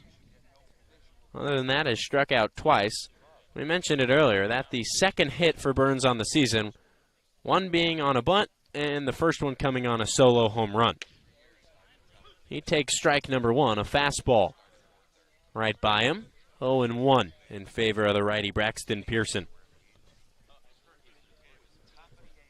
Pearson looking to work quickly here as the sun begins to disappear. A spinner is in there for a strike, 0-2 quickly on Conor Burns, who is looking to put something in play. Has struck out twice tonight. At both times he's been retired. Here's the pitch. This one misses down, 1-2. It was Pearson who picked up the strikeout of Burns in the 6th. That one of his 2 strikeouts through 2 1/3 innings of work. Looking to make it through 3 innings here and trying to do so quickly. The 1-2 is a broken bat. Softly grounded to shortstop. Freeland's got it and throwing on the run in time for out number 2. Broke the stick, so the next time we see Conor Burns, it won't be with the just general wood color Rawlings bat that has the pine tar smothered over it. That brings up Nick McCleary, who looks to extend the 8th inning here. Nobody on and 2 down. We got to find the official name for whatever color. I don't know if Rawlings sells general wood. Yeah, just general wood is the color. It's a tan/beige as McCleary squares to bunt and pulls it back, but it is taken for strike 1. See, this is a little bit easier. Nick McCleary swings a black bat. It's a 2-tone with more of a maroon or burgundy-colored handle with a black barrel. Travis Honeyman on deck, an all-black stick. Got to figure out the term. This one struck well, but right at Freeland, who corrals it and fires across the diamond. An errant throw. No tag, says the first base umpire, Mike Beal. It pulled the first baseman, Harbor, off the base, and Nick McCleary reaches on the throwing error from Alex Freeland. Well, 7 hits in the contest for the Firebirds. And that is the second error of the game for Brewster. So the Firebirds have found a lot of different ways to get on base. We talked about it in the early innings. They weren't manufacturing runs in traditional ways. They were piecing them together with base hits and walks and fielder's choice groundouts. It's gotten a little more conventional as of late as McCleary dives back, kind of slow motion. Almost looked like a belly flop by McCleary as he lunged back to the bag. Got a chuckle out of the pitcher, Braxton Pearson. McCleary takes a long lead, and Honeyman watches the first pitch for strike 1. I was just really impressed by Nick McCleary. Slow hit grounder, but he still left everything out there. Hustled down the line. That he did. Honeyman looking to find a way aboard other than being hit by a pitch, as he has the past 2 times, as Pearson looks over at first and fires one to Harbor, but back in on a dive is McCleary.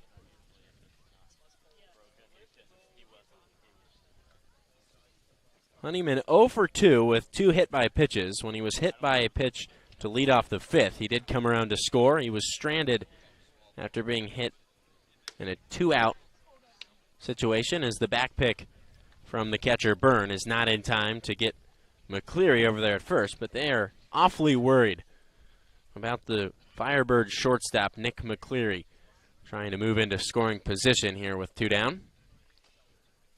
Pearson ready with the 1-1. Honeyman batting from that right side. McCleary started and stopped, and Honeyman takes a cut at the 1-1 fastball, make it 1-2. Honeyman trying to get on base tonight without getting nailed. hit by a pitch in his last 2 plate appearances. Has a Cape Cod Baseball League high of 6 hit by pitches on the season. Thought about that one. McCleary going to take off for second base, diving, and not in time. The throw retires McCleary, who saw the down angle on the pitch from Travis Honeyman. But that does it for the 8th inning. The Firebirds send only 3. They send 4 to the plate, technically. But Honeyman doesn't record anything as he trots back to the dugout. He'll get things started in the 9th the next time the Firebirds come around to swing it. But it is a 1-2-3 inning for Braxton Pearson. And as we head to the bottom of the 8th, we'll send it to the 3rd member of our team, and Kevin McNulty. Well, thanks so much, Luke. And there was a conversation before the top half of the 8th inning about how long this game will go, and it was decided that it will only go 8 innings. This will be the last half inning. So A.J. Bluebaugh is on to close things out for the Birds here in the bottom of the 8th. So it's only going to be an 8-inning game here in Brewster tonight. And Luke and Jack will be back for that 8th inning right after this.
Welcome back to Stony Brook Field, where the Firebirds lead the Whitecaps by a score of 6-4.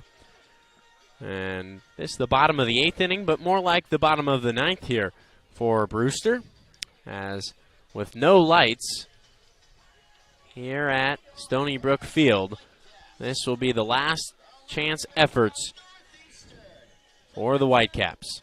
And if they are to try to tie or win this ball game, they're going to have to do it against one of the 2 pitchers for the Orleans Firebirds who still boast a 0 ERA. It's A.J. Bluebaugh, set to deal the first pitch of his outing.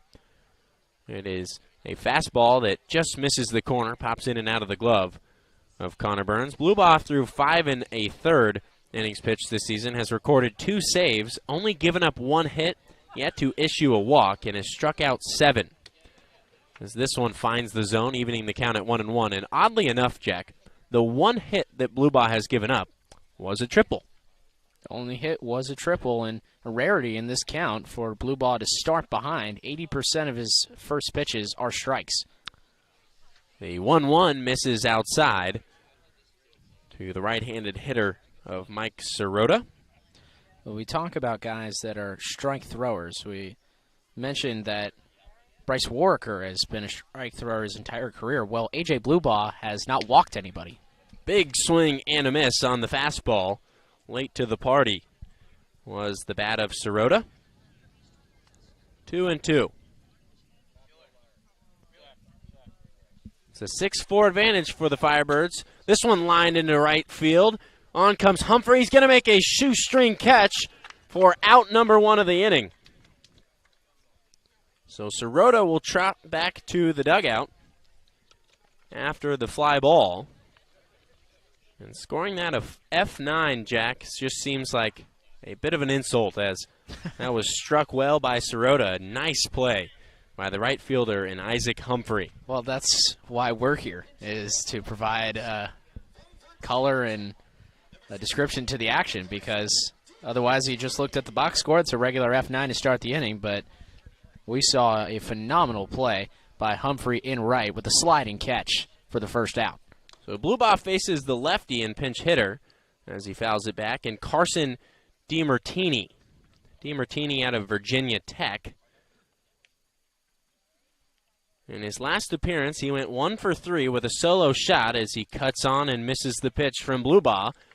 And quickly ahead is the Orleans Firebird righty, 0-2. DiMartini bats from the left side. He's going to choke up here. Here comes the pitch from Blubaugh. It's upstairs. The hand started for DiMartini, but able to keep them back for ball 1.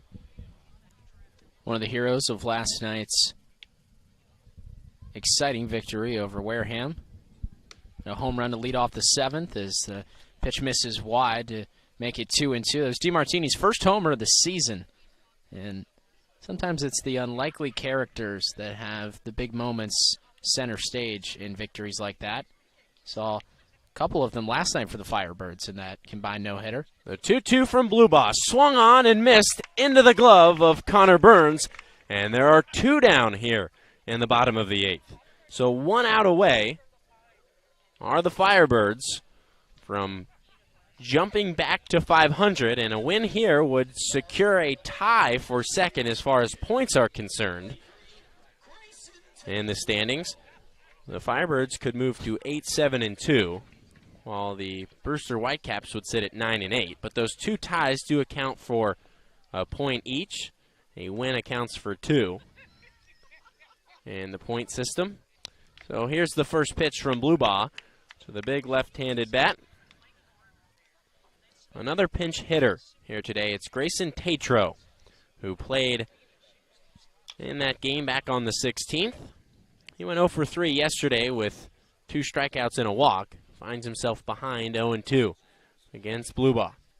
The 0-1 is in there for strike 2. Now 1 strike away are the Firebirds from jumping back above 500. And we'll see what Blubaugh has up his sleeve here.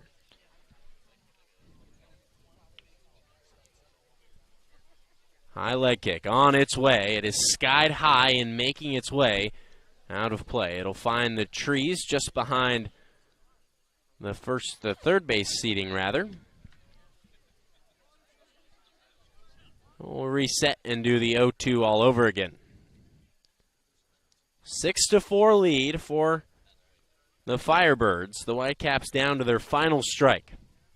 The kick on its way. It's a fastball that misses inside.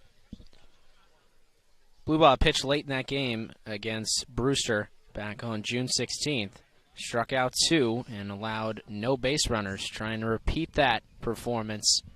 1-2 count here.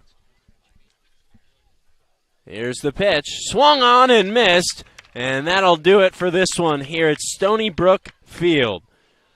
The Orleans Firebirds take down the Brewster Whitecaps by a score of 6-4. They even the season series so far at 1 game apiece for each team, as the first matchup went Brewster's way in a 7-2 win. This time it's a 6-4 win in favor of the Firebirds. And Jack, the pitching staff showed up today, and the bats showed up for the Firebirds. They scratch across 6 runs on 7 hits. They do commit an error on the field, but the difference, just the situational hitting here today for this lineup. The same amount of hits on the other side for the Whitecaps with 7. They did commit 1 more error with 2. But that 4, the main difference in the run column, it was just the situational hitting and the clutch at-bats manufacturing runs with 2 outs. Yeah, early in the game, we looked at manufacturing runs in unconventional ways. You had Nate Furman get on base and then advance to second. Keshel drove him in with a snapping hook liner over the third baseman Werner's head to drive in the first run. Then in the second inning, Jack Bolger draws a walk, steals second, advances to third on a pass ball.